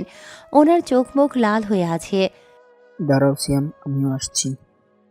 মিমের কবরটা কোথায় সেটা তোমরা ঠিক মতো চিনবে না। আমি ছাড়া আবিরকে খুঁজে পাওয়া কঠিন। সিয়াম দ্বিমত করল না। আব্বু ইকবাল চৌধুরী আর সিয়াম দ্রুত গাড়িতে উঠল, আর পেছনে ঈশিতা। চারজনের মনেই তখন অজানা আশঙ্কা। গাড়িটা যখন গোরস্থানের গেটের সামনে থামলো, চারিপাশ নিঝুম অন্ধকার, ঝিঝি পোকার ডাক আর বাতাসের শব্দে এক গা ছমছমে পরিবেশ। আব্বু দ্রুত পা চালিয়ে মিমের কবরের দিকে এগিয়ে গেলেন। সিয়াম ফোনের ফ্ল্যাশ জ্বালিয়ে পথ দেখাচ্ছিল। দূর থেকেই দেখা গেল মিমের কবরের উপর কেউ একজন উপর হয়ে পড়ে আছে। কাছে গিয়ে যা দেখলো তাতে ঈশিতা নিজের মুখ চেপে ধরল। আবিরের মুখটা একদম ফ্যাকাশে হয়ে গেছে, দু চোখের কোণে অশ্রু শুকিয়ে দাগ পড়ে আছে। সিয়াম ওর নাড়ি পরীক্ষা করে দেখলো খুবই দুর্বল। চাচু, আবির তো জ্ঞান হারিয়েছে, শরীর একদম বরফের মতো ঠান্ডা হয়ে গেছে, জলদি ধরুন ওকে। আব্বু আর সিয়াম মিলে ধরাধরি করে আবিরকে গাড়িতে তুলল। পেছনের সিটে ঈশিতা আবিরের মাথাটা নিজের কোলে আগলে ধরে রাখল। গাড়িটা ঝড়ের গতিতে বাড়ির দিকে ছুটছে। ঈশিতা হন্যে হয়ে গাড়ির ভেতরে কিছু খুঁজছিল। হঠাৎ ওর নজরে এলো সিটের পাশে রাখা একটা পানির বোতল। ও এক মুহূর্ত দেরি না করে কাপা কাপা হাতে বোতলের ছিপি খুলল। সিয়াম, পানি পেয়েছি। হাপু, দেখুন তো ওর জ্ঞান ফিরেছে কিনা। ঈশিতা নিজের হাতের তালুতে পানি নিয়ে আবিরের মুখে আর চোখে বারবার ঝাপটা দিতে লাগলো। ও নিজের চোখের পানি আর বোতলের পানি এক হয়ে আবিরের ফ্যাকাশে গালে গড়িয়ে পড়ছে। ও এক হাত দিয়ে আবিরের মাথায় পানি দিচ্ছে আর অন্য হাত দিয়ে কপাল ঘষে দিচ্ছে। আবির, প্লিজ কথা বলো, এমন করো না। আমাকে যা ইচ্ছে বলো, গালি দাও, তাও একবার চোখ মেলো। বারবার পানির ঝাপটা আর ঈশিতার আকুতিতে হঠাৎ আবিরের আঙুলগুলো সামান্য নড়ে উঠল।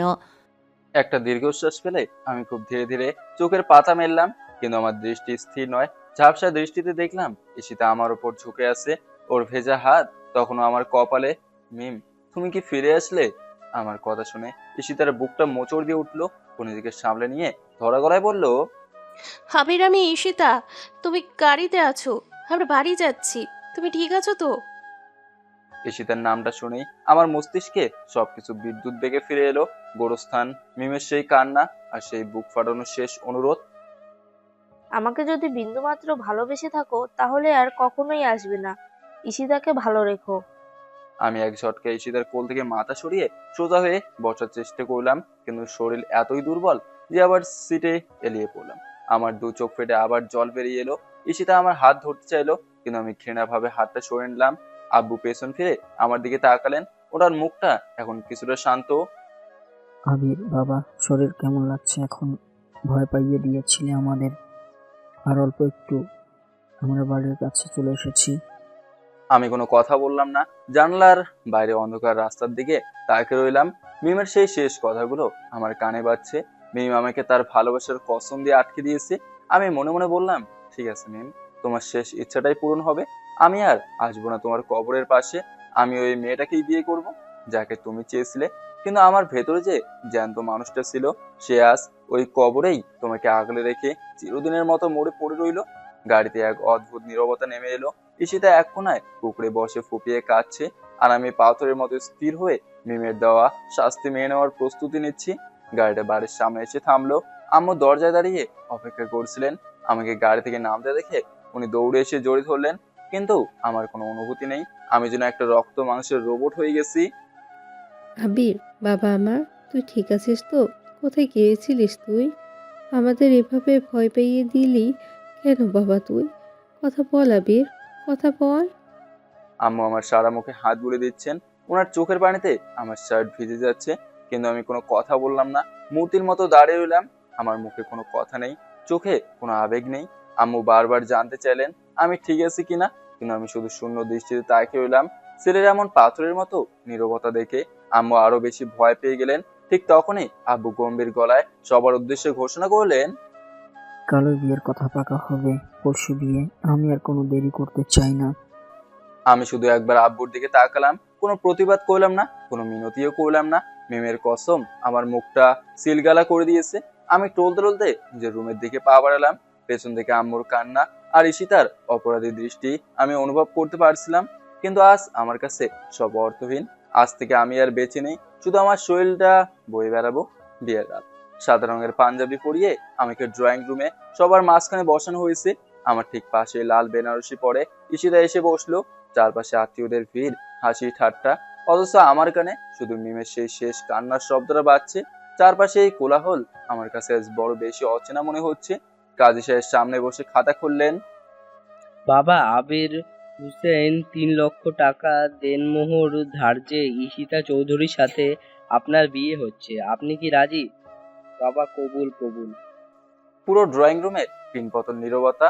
আব্বু আমার কাঁধে শক্ত করে হাত রাখলেন, আম্মু এক কোণে দাঁড়িয়ে আঁচল দিয়ে চোখ মুছছেন।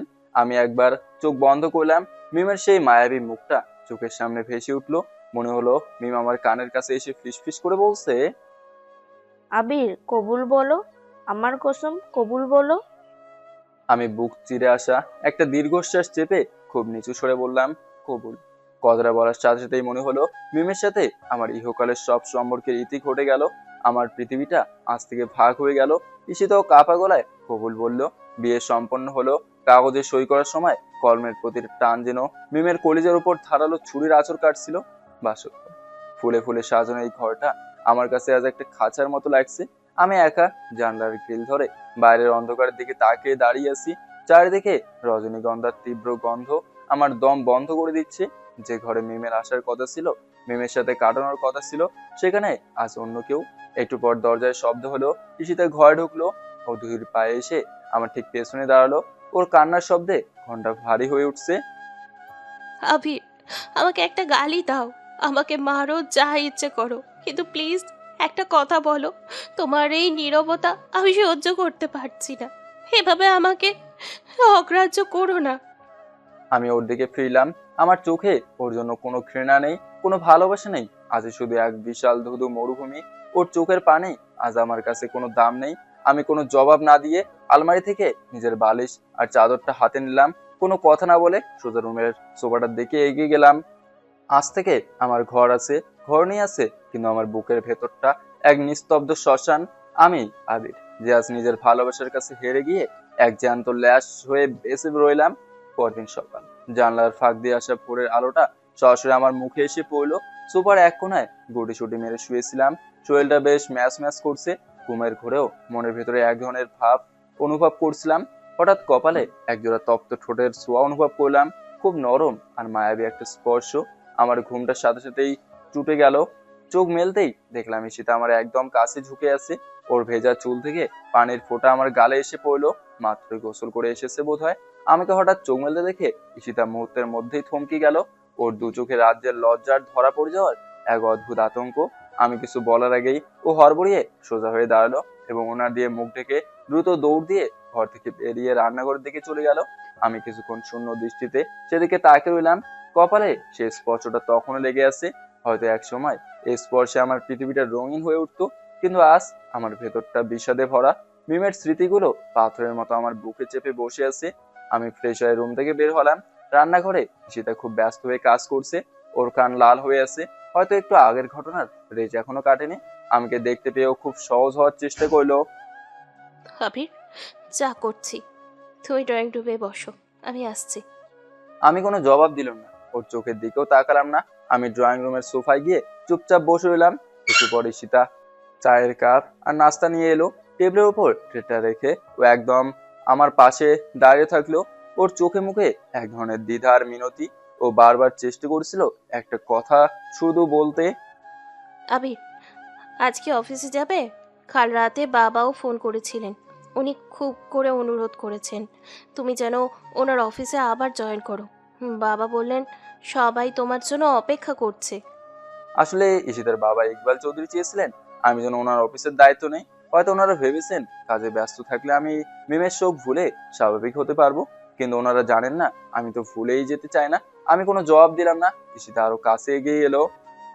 আবির, অন্তত বাবার কথা রাখো, ওনার শরীরটাও তো ভালো যাচ্ছে না। তুমি গেলে উনি অনেকটা নিশ্চিন্ত হবেন। বলবে কি আজকে যাবে কি না?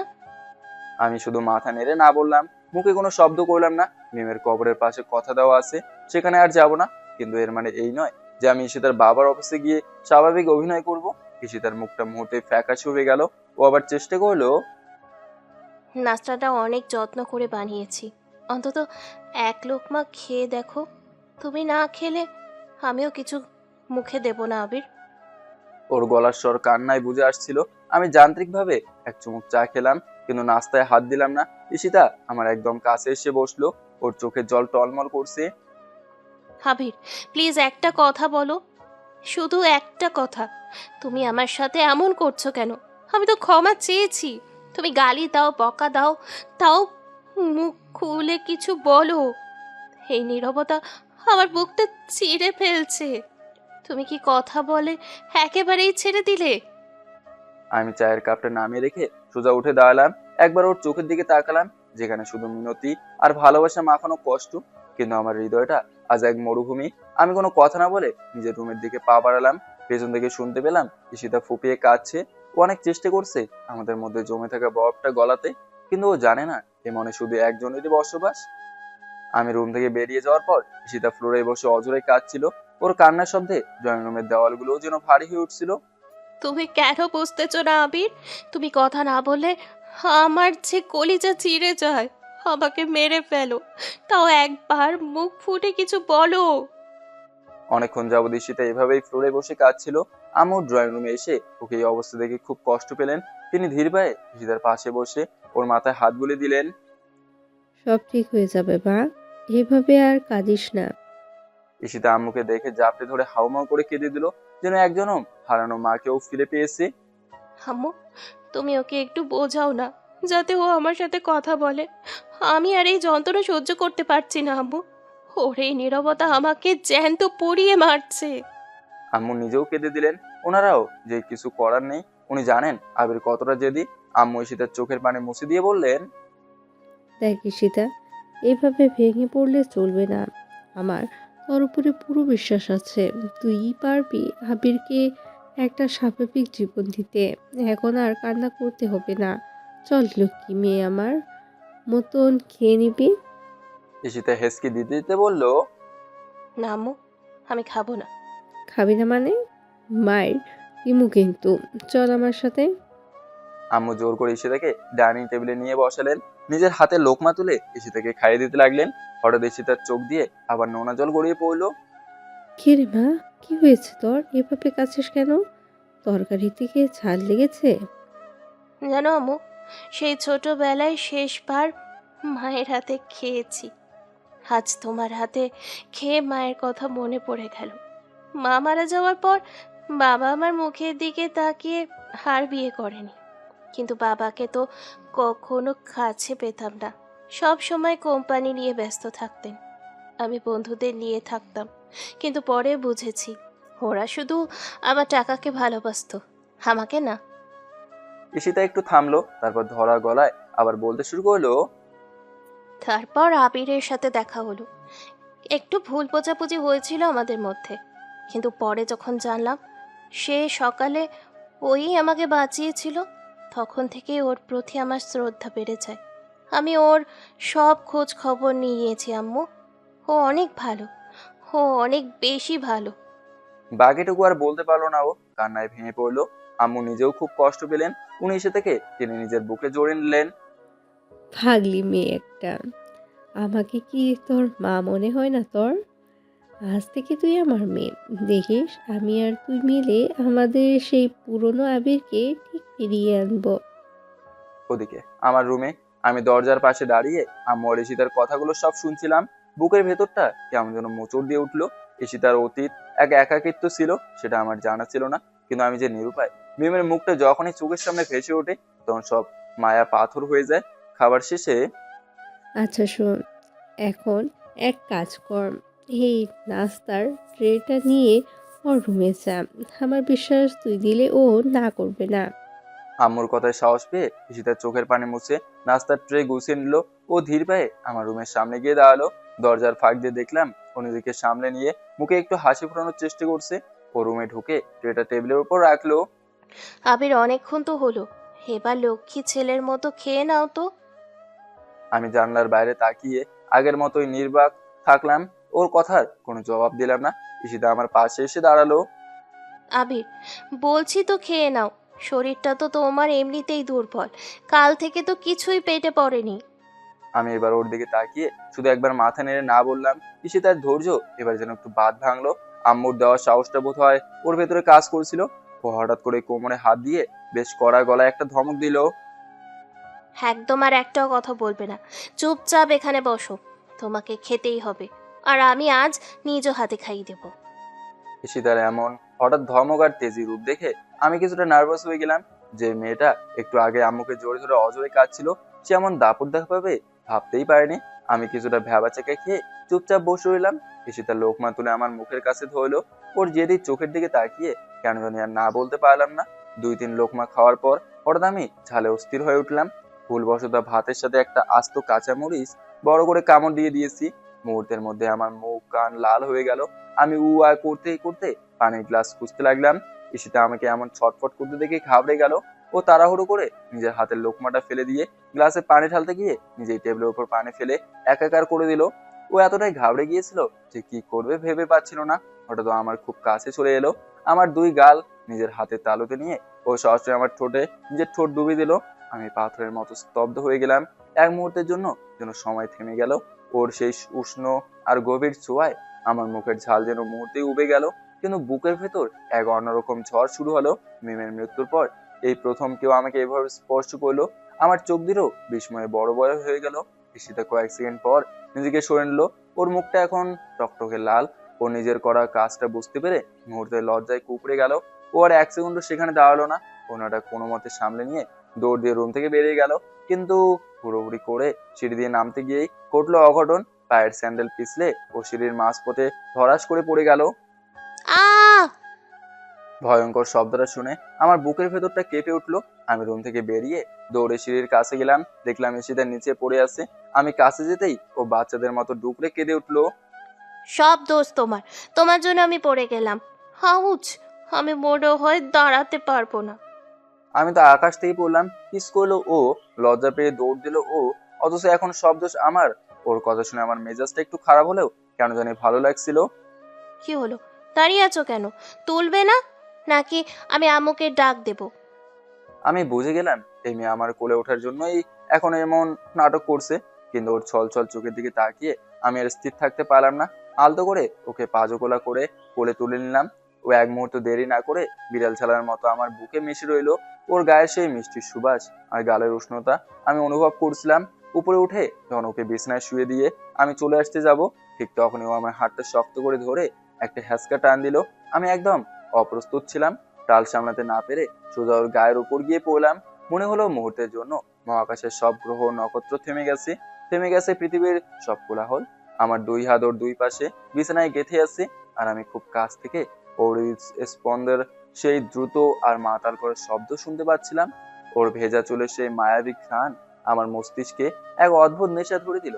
ঈশিতা অপলক চোখে আমার দিকে তাকিয়েছিল। ওর ওই সজল কালো চোখ দুটো যেন আজ আমায় কোনো অতল গভীর সমুদ্রে ডুবিয়ে দিতে চাইছে। ওর তপ্ত নিঃশ্বাসগুলো আমার মুখে আছড়ে পড়ছিল। আমি নিজের অজান্তেই ওর চোখের মায়ায় আটকে যাচ্ছিলাম। যে দেয়ালটা আমি এতদিন ধরে নিজের চারপাশে তুলেছিলাম, মনে হলো আজ সেটা ভেঙে গুড়িয়ে যাচ্ছে। আমি ওর কপালে লেপ্টে থাকা একগুচ্ছ ভেজা চুল আলতো করে ছড়িয়ে দিলাম। ঈশিতা তখন চোখ দুটো আধ ভেজা করে আমার দিকে নেশাতুর দৃষ্টি তাকিয়েছে। আমি নিজের ওপর থেকে সব নিয়ন্ত্রণ হারিয়ে ফেলছিলাম। কেন জানি মনে হচ্ছিল এই মায়াবী মুহূর্তটা আর এই বেকুল আকুতি আমি আর উপেক্ষা করতে পারছি না। আমি যখন খুব ধীরে ধীরে ওর ঠোঁটের একদম কাছে মুখটা নিয়ে যাচ্ছিলাম, ঈশিতার ঠোঁটগুলো তখন থরথর করে কাঁপছিল। এক অজানা পূর্ণতার আসে আমাদের নিঃশ্বাস এক হয়ে মিশে যাচ্ছিল। ঠিক সেই মুহূর্তে মিমে সেই হাসি মাখা মুখটা আমার চোখের সামনে বিদ্যুৎ বেগে ভেসে উঠলো। মনে হলো মিম সাদা শাড়ি পরে এক কোণে দাঁড়িয়ে খুব করুণ চোখে আমার দিকে তাকিয়েছে। ওর ওই দৃষ্টিতে যেন এক আকাশ পরিমাণ অভিযোগ।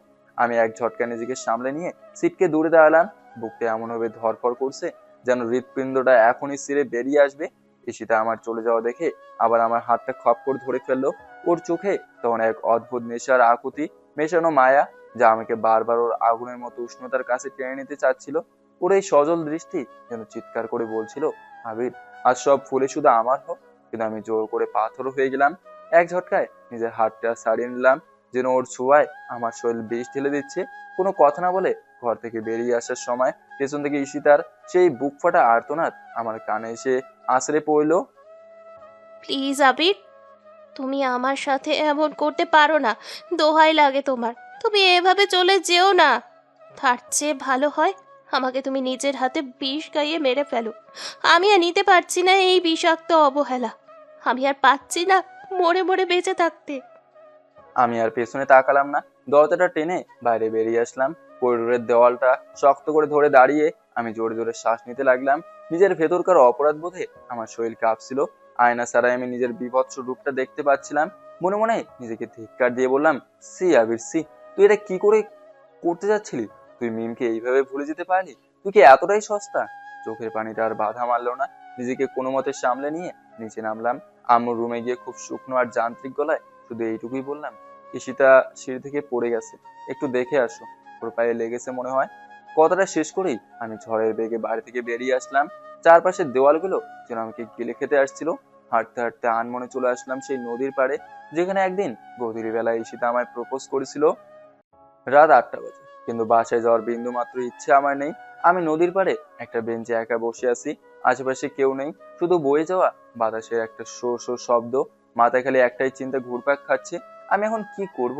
একদিকে ঈশিতার সেই ব্যাকুলতা, আর অন্যদিকে মিমের আজীবনের স্মৃতি। আমার বিবেক আর আবেগ যেন এক বিশাল যুদ্ধের ময়দানে দাঁড়িয়ে আছে। হঠাৎ দেখি সামনে মিম দাঁড়িয়ে আছে, ঠিক আমার চোখের সামনে। কিন্তু ওকে দেখে আমার বুকটা হাহাকার করে উঠলো। মিমের চেহারাটা অনেক শুকনো হয়ে গেছে, ঠিক যেন এক ঝরে যাওয়া ফুল। ওকে এই অবস্থা দেখে আমার ভেতরটা দুমড়ে মুচড়ে গেল। আমি টলতে টলতে বেঞ্চ থেকে উঠে দাঁড়ালাম। আমার দু চোখ ফেটে তখন অযোধ্যারায় জল বইছে। আমার শরীর কাঁপছে, মুখ দিয়ে কোনো শব্দ বের হচ্ছে না, শুধু চোখ দিয়ে জল গড়িয়ে পড়ছে। দেখো আবির, তুমি আমাকে ফিরিয়ে আসতে বাধ্য করলে। আমি তো শান্তিতে থাকতে চেয়েছিলাম, কিন্তু তুমি আমাকে সেটা হতে দিচ্ছ না। তুমি ঈশিতাকে কেন এত কষ্ট দিচ্ছ আবির? আমি অবাক হয়ে মিমের দিকে তাকিয়ে রইলাম। ওর কণ্ঠস্বরে আজ কোনো মায়া নেই, আছে শুধু একরাশ অভিমান আর বিরক্তি। আজকে ঈশিতা আমার কবরের পাশে গিয়ে যেভাবে ভেঙে পড়ে অঝরে কান্না করলো, আমার কলিজা ফেটে যাচ্ছিল। ওর ওই বুক ফাটা আর্তনাদ শুনে আমি আর স্থির থাকতে পারলাম না আবির। আমি তোমাকে এখন ঘৃণা করি। হ্যাঁ, আমি তোমাকে প্রচন্ড ঘৃণা করি। ঘৃণা শব্দটা শোনার সাথে সাথেই মনে হলো আমার পায়ের তলা থেকে মাটি সরে যাচ্ছে। আমি অস্ফুট স্বরে বলতে চাইলাম, মিম, আমি তো শুধু তোমাকে। কিন্তু মিম আমাকে থামিয়ে দিল। তুমি আমার একটা শেষ অনুরোধও রাখতে পারলে না। আমি তো তোমাকে ওর সাথে সুখে থাকতে বলেছিলাম। কত ভালোবাসা এই পৃথিবীতে অসমাপ্ত থেকে যায় আবির। তার মানে এই নয় যে তুমি একটা জ্যান্ত মেয়ের জীবন এভাবে অতিষ্ঠ করে তুলবে। তুমি কি ওই মেয়েটার সাথে চরম অন্যায় করে ফেলেছো না? ও তো তোমাকে ভালোবাসে, তাহলে কেন ওকে মিমের লাশের সাথে যুদ্ধ করতে হচ্ছে প্রতিদিন? মিমের প্রতিটি কথা যেন তপ্ত সীসার মতো আমার কানে বিচ্ছিল। আমি যন্ত্রণায় চোখ বন্ধ করে ফেললাম। আমি অপরাধীর মতো মাথা নিচু করে মিমের সব কথা শুনছিলাম। মিম যা বলছে তার প্রতিটি বর্ণ সত্যি, কিন্তু এই মন যে কিছুতেই মানতে চায় না। আমি মাথা তুলে কিছু বলতে যাব, তখন দেখলাম মিমের শরীরটা যেন একটু একটু ঝাপসা হয়ে আসছে। আবির, আমাকে তুমি আলাদা করে কোথাও খুঁজতে যেও না। আমাকে তুমি ঈশিতার মাঝেই খুঁজে পাবে। তুমি ওকে ভালোবাসলে আমার আত্মা শান্তি পাবে। ভালো থেকো আবির, অনেক ভালো থেকো। বলতে বলতে মিম কুয়াশার মতো বাতাসে মিশে যেতে লাগলো। আমি পাগলের মতো হাত বাড়িয়ে ওকে ধরতে চাইলাম, কিন্তু শূন্যতা ছাড়া আর কিছুই হাতে এলো না। যাওয়ার আগে মিমের শেষ কথাগুলো বাতাসের গুঞ্জনের মতো আমার কানে ভেসে এলো। আবির, ভবিষ্যতে তোমাদের যখন কোনো মেয়ে সন্তান হবে, ওকে না হয় আমার স্মৃতি হিসেবে মিম নামটা দিও। আমি আর কখনো তোমার সামনে আসবো না, কথা দিলাম। মুহূর্তে মিম বাতাসের সাথে বিলীন হয়ে গেল। আমি এখনো একই জায়গায় পাথরের মতো দাঁড়িয়ে আছি। মনে হচ্ছে কেউ যেন ধারালো ছুরি দিয়ে আমার বুকটা চিরে দুভাগ করে দিয়েছে। এক বিশাল হাহাকার আমাকে গ্রাস করে নিচ্ছে। বেশ কিছুক্ষণ পর পকেট থেকে মোবাইলটা বের করে অন করলাম। স্ক্রিনে জ্বলে উঠতেই দেখলাম অসংখ্য মিসড কল আর মেসেজ জমে আছে, যার বেশিরভাগই ঈশিতার। মেসেজগুলো না পড়েই আমি বুঝতে পারছিলাম ও কতটা উদ্বিগ্ন হয়ে আমাকে খুঁজছে। মিমের সেই শেষ কথাগুলো আমার কানে বাজতে লাগলো। তুমি কি মেয়েটার সাথে অন্যায় করছো না? বুক চিরে একটা দীর্ঘশ্বাস বেরিয়ে এলো। মনে মনে নিজেকে শক্ত করলাম। ভাবলাম, না, ওকে আর এভাবে কষ্ট দেব না। ও তো কোনো দোষ করেনি। আজ থেকে ঈশিতাকে আর কষ্ট দেব না। ওকে আস্তে আস্তে আপন করে নেব। আমি বাসার কলিং বেল বাজালাম। মনে মনে ভাবছিলাম দরজাটা হয়তো ঈশিতাই খুলবে। ও সেই সজল চোখের মুখোমুখি হওয়ার জন্য আমি নিজেকে প্রস্তুত করছিলাম। কিন্তু দরজাটা খুললো আমি। অবাক করার বিষয় হলো আমাকে দেখে আম্মুর চোখে মনে কোনো স্বস্তি বা আনন্দ দেখলাম না। তিনি আমার সাথে একটাও কথা বললেন না, এমনকি আমি কেমন আছি তাও জানতে চাইলেন না। নির্লিপ্ত মুখে আমাকে ভেতরে ঢুকতে দিয়ে তিনি নিজের কাজে চলে গেলেন। সোফায় বসে আব্বু টিভির খবর দেখছিলেন। আমি ঘরে ঢোকার পর তিনি একবার আর চোখে আমার দিকে তাকালেন, তারপর আবার টিভিতেই মন দিলেন। ওনার এই নীরবতা আমাকে কুড়ে কুড়ে খাচ্ছিল। পরিবেশটা স্বাভাবিক করার জন্য আমি নিজেই আব্বুকে উদ্দেশ্য করে বললাম, আব্বু, ঈশিতা বলছিল ওদের অফিসে জয়েন করতে, তুমি কি বলো, আমি কি কাল থেকে যাব? আব্বু আমার কথা শুনেও কোনো উত্তর দিলেন না, যেন আমি ওনার সামনে নেই কিংবা আমার কথার কোনো মূল্যই নেই। তিনি রিমোট দিয়ে টিভির শব্দটা আরো বাড়িয়ে দিয়ে সোফা থেকে উঠে নিজের ঘরের দিকে চলে গেলেন। আমি বিস্ময়ে কাঠের মতো দাঁড়িয়ে রইলাম, কিছুই বুঝতে পারলাম না আম্মু আব্বু কেন এভাবে আমায় এড়িয়ে চলছেন। ওদের এই পাথর চাপা নীরবতা কি ঈশিতার সেই যন্ত্রণার ফল? খাবার বেড়েছি, খেয়ে নে। না, এখন খাবো না। ও আচ্ছা। আম্মু কোনো জোরাজুরি করলেন না, বরং অবাক করে দিয়ে সব গুছিয়ে ফেলছেন। আসার পর থেকে ঈশিতাকে কোথাও দেখছি না। সারা বাড়িতে কেমন যেন একটা শূন্যতা। কৌতূহল সামলাতে না পেরে আম্মুকে জিজ্ঞেস করলাম, আম্মু, ঈশিতা কই? কথাটা জিজ্ঞেস করে মনে হলো আমি অনেক বড় কোনো ভুল করে ফেলেছি। আম্মু তেড়ে এসে আমার সামনে দাঁড়ালেন। ওনার চোখে মুখে প্রচন্ড রাগ আর ঘৃণা। এত অবহেলা করার পরে আবার জিজ্ঞাসা করছিস ঈশিতা কোথায়? ও চলে গেছে আর কখনো এই বাড়িতে ফিরে আসবে না ও। কথাটা বলে আম্মু গট গট করে চলে যাচ্ছিলেন। ওনার চোখে পানি দেখে বুঝতে পারলাম আব্বু কেন ওভাবে চুপ ছিলেন। আম্মুর চলে যাওয়া দেখে আমি চিৎকার করে বললাম, ভালোবাসা? মাত্র 2-3 দিনের মধ্যেই ভালোবাসা শেষ হয়ে গেল? আমার কথা শুনে আম্মু থমকে দাঁড়ালেন। ওনার চোখ দিয়ে অঝরে জল পড়ছে। 2-3 দিন হলো। তুই যেভাবে 6টা বছর মিমের স্মৃতি নিয়ে মরেছিলি, ঠিক সেইভাবে ঈশিতাও তোর জন্য অপেক্ষা করছিল। মিম কি আমাদের মেয়ে ছিল না? আমরা কি মিমের জন্য কষ্ট পাই না? তুই একা পাষাণ হতে পারিস, আমরা না। ভেবেছিলাম ঈশিতার মাধ্যমে মিমকে আবার ফিরিয়ে পাবো, আমার মেয়েটা ঘরে আসবে। কিন্তু তোর জন্য, সব তোর জন্য মেয়েটা চলে গেল। আম্মু কান্না করতে করতে চলে গেলেন। আমি মূর্তির মতো দাঁড়িয়ে রইলাম। কিছুক্ষণ পর রুমে গিয়ে দেখলাম ঘরটা কেমন খা খা করছে। ঈশিতা যে মাত্র একদিনে এই রুমের অবিচ্ছেদ্য অংশ হয়ে যাবে তা কল্পনাও করিনি। বিছানায় শুয়েও শান্তি পাচ্ছিলাম না। বারবারও সেই সজল চোখের চাহনি আর আকুতিগুলো মনে পড়ছিল। বুকের ভেতরটা দুমড়ে মুচড়ে যাচ্ছে। মনে হচ্ছে জীবন থেকে খুব মূল্যবান কিছু হারিয়ে ফেলেছি। কাল সকাল পর্যন্ত অপেক্ষা করতে হবে। সকালে গিয়ে দরকার হলে ওর পা ধরে ক্ষমা চাইবো। মিমকে হারিয়েছি, কিন্তু ঈশিতাকে এভাবে হারিয়ে যেতে দেবো না। মিমের শেষ ইচ্ছাটাই আমার জীবনের লক্ষ্য হবে। মনে মনে ভাবলাম একটা কল দেবো কিনা, পরক্ষণে ভাবলাম না, সরাসরি গিয়ে ওকে ফিরিয়ে আনবো। পরদিন সকালে ফজরের নামাজ পড়ে বাড়ি ফিরে আম্মুকে ডাকলাম, আম্মু তাড়াতাড়ি নাস্তা দাও, তোমার মেয়েকে নিয়ে আসতে যেতে হবে। আম্মু আমার কথা শুনে কিছুটা অবাক হলেন, তবে এই মুহূর্তেই ওনার মুখটা খুশিতে ভরে উঠলো। আব্বু খবরের কাগজ পড়ছিলেন। আমার কথা শুনে তিনিও উঠে দাঁড়ালেন। তিনি ধীর পায়ে আমার কাছে এসে আমাকে শক্ত করে জড়িয়ে ধরলেন। ওনার চোখে আনন্দশ্রু। আমি অনেক খুশি বাবা, অনেক খুশি। আজ আমি আমার সেই পুরনো আবিরকে ফিরে পেলাম। আব্বু কান্নায় ভেঙে পড়লেন। আম্মু আঁচল দিয়ে চোখের পানি মুছছিলেন আর হাসছিলেন। অবশেষে আমাদের বাড়িতে দীর্ঘদিনের জমে থাকা মেঘ কাটতে শুরু করছে। আব্বু আম্মুর কাছ থেকে বিদায় নিয়ে বাসা থেকে বের হলাম। বুকটা আজ অনেক হালকা লাগছে, যেন অনেক বড় একটা বোঝা নেমে গেছে। পকেট থেকে ফোন বের করে সিয়ামকে কল করলাম। বেশ কিছুক্ষণ বাজার পর সিয়াম কল রিসিভ করলো। আমি একটু হাসি মুখে সালাম দিলাম, আসসালামু আলাইকুম বড় ভাই, ভালো আছেন নি? ওপাশ থেকে কোনো উত্তর আসছে না। নিস্তব্ধতা ভেঙে শুধু সিয়ামের ভারী নিঃশ্বাসের শব্দ পাচ্ছিলাম। আমি বুঝতে পারলাম ও আবেগপ্রবণ হয়ে গেছে। কিরে ভাই, কান্নাই করবি নাকি? শোন, মাঠের দিকে আয়, আমি ওখানেই যাচ্ছি। কথাটা বলে আমি কল কেটে দিলাম। এরপর ধীর পায়ে আমাদের সেই পুরোনো আড্ডার মাঠটার দিকে গেলাম। কিছুক্ষণ পরে দেখলাম সিয়াম আসছে। ও একদম কাছে এসে মাথা নিচু করে দাঁড়িয়ে থাকলো। আমার চোখের দিকে তাকানোর সাহস পাচ্ছিল না বোধহয়। কেমন আছিস ভাই? এতদিন তোর সাথে যে ব্যবহারগুলো করছি তার জন্য সত্যি সরি রে ভাই, পারলে মাফ করে দিস। সিয়াম কোনো কথা বলতে পারলো না। ও এক ঝটকায় আমাকে জড়িয়ে ধরে হাউমাউ করে কেঁদে দিল। ওর কান্না দেখে আমার নিজেরও খারাপ লাগছিল। আরে ভাই, কি হলো আবার? কান্না করছিস কেন? শান্ত হ। আবির, ভাই প্লিজ আমাকে মাফ করে দে। আরে ভাই, এসব আবুল মার্কা কথা বাদ দে তো। পিছনের সবকিছু বাদ দে, সামনে যেটা হবে ওইটা নিয়ে ভাব। আমার কথা শুনে শিয়াম চোখের পানি মুছে একটু অবাক হয়ে তাকালো। ওর মুখে তখন হাসির ঝিলিক। বাহ বাহ বাহ বাহ বাহ, মিলে কি এটা? বাহ বাহ বাহ বাহ বাহ বাহ, মিলে গেছে দেখছি। আমাদের সেই পুরনো আবির তো ফিরে আসছে। আমি আর সিয়াম দুজনেই হো হো করে হেসে উঠলাম। অনেকদিন পর আমরা দুজন কিছুক্ষণ প্রাণ খুলে বেটকাইলাম, মানে আড্ডা দিলাম। মনে হলো সব তিক্ততা ধুয়ে মুছে সাফ হয়ে গেছে। আচ্ছা শোন, তোকে এখন আমার সাথে এক জায়গায় যেতে হবে।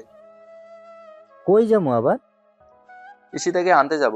কথাটা শুনে শিয়াম খুশির ঠেলায় আমাকে জোরে ধরলো, কিন্তু উত্তেজনায় ও নিজের ব্যালেন্স রাখতে পারলো না। ও নিজেও পড়লো, সাথে আমাকেও টেনে মাটিতে ফেলে দিল। মাটি ঝাড়তে যেতে বললাম, এটা কি করলি তুই? চল, একটা ভালো কাজে যাইতেছি আর তুই শুরুতেই আসার খাওয়াইলি। আরে ভাই সরি, একটু বেশিই খুশি হয়ে গেছি তো, তাই সামলাতে পারি নাই।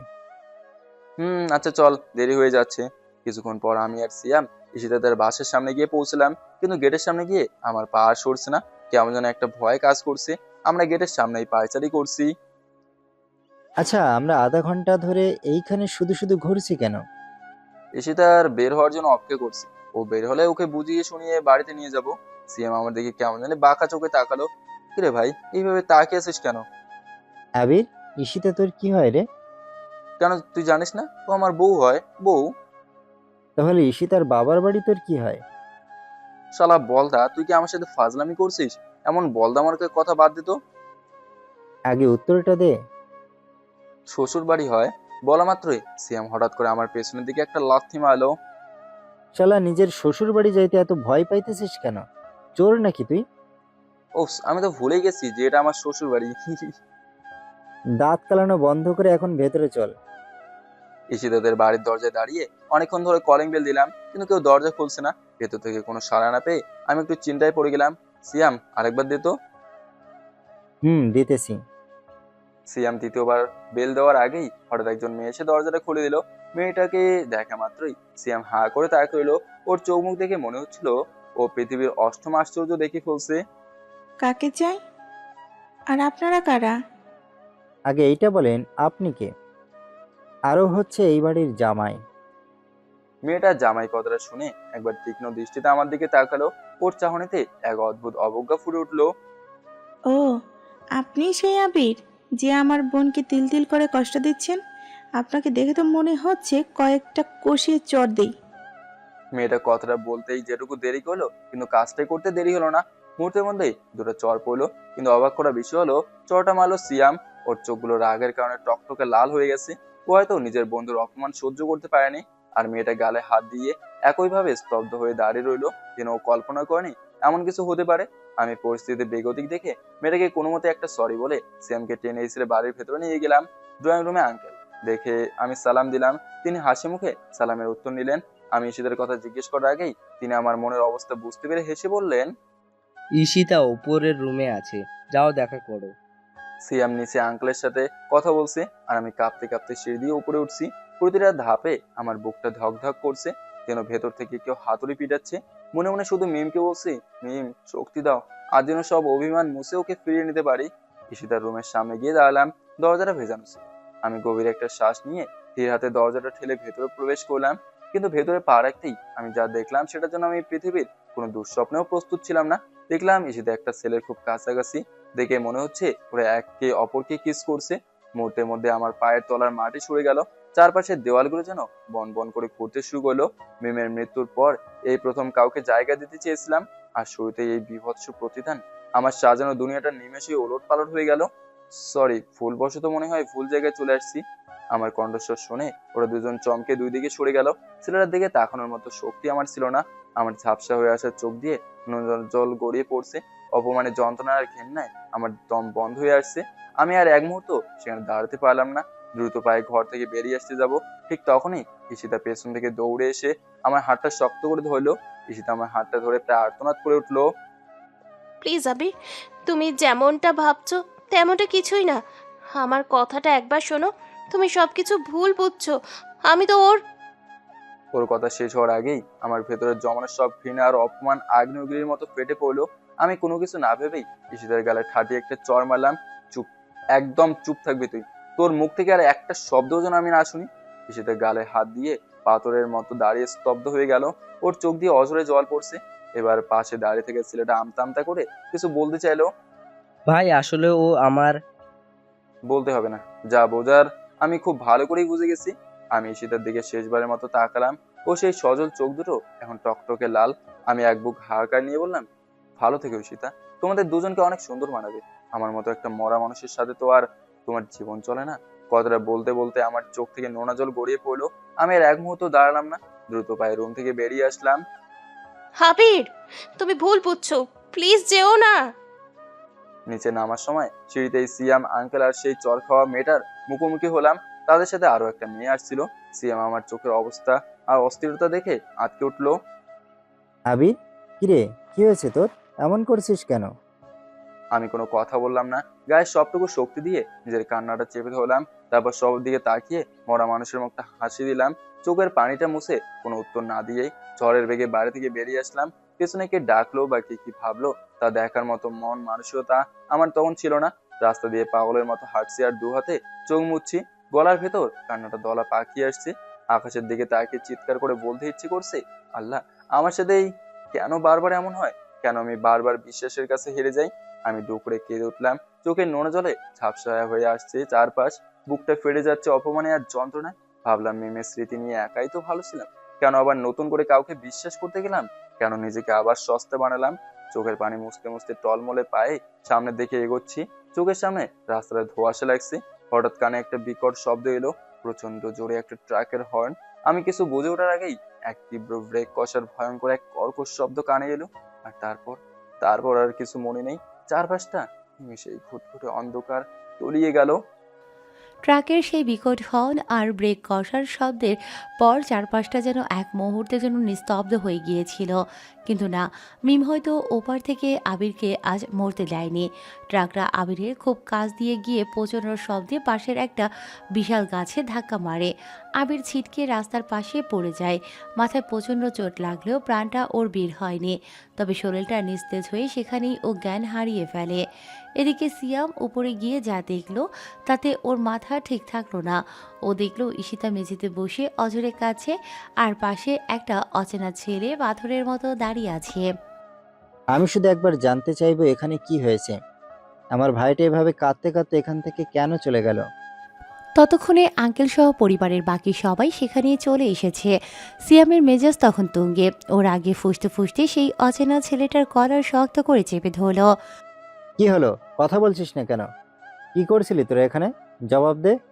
সিয়াম, প্লিজ রায়হানকে ছেড়ে দে।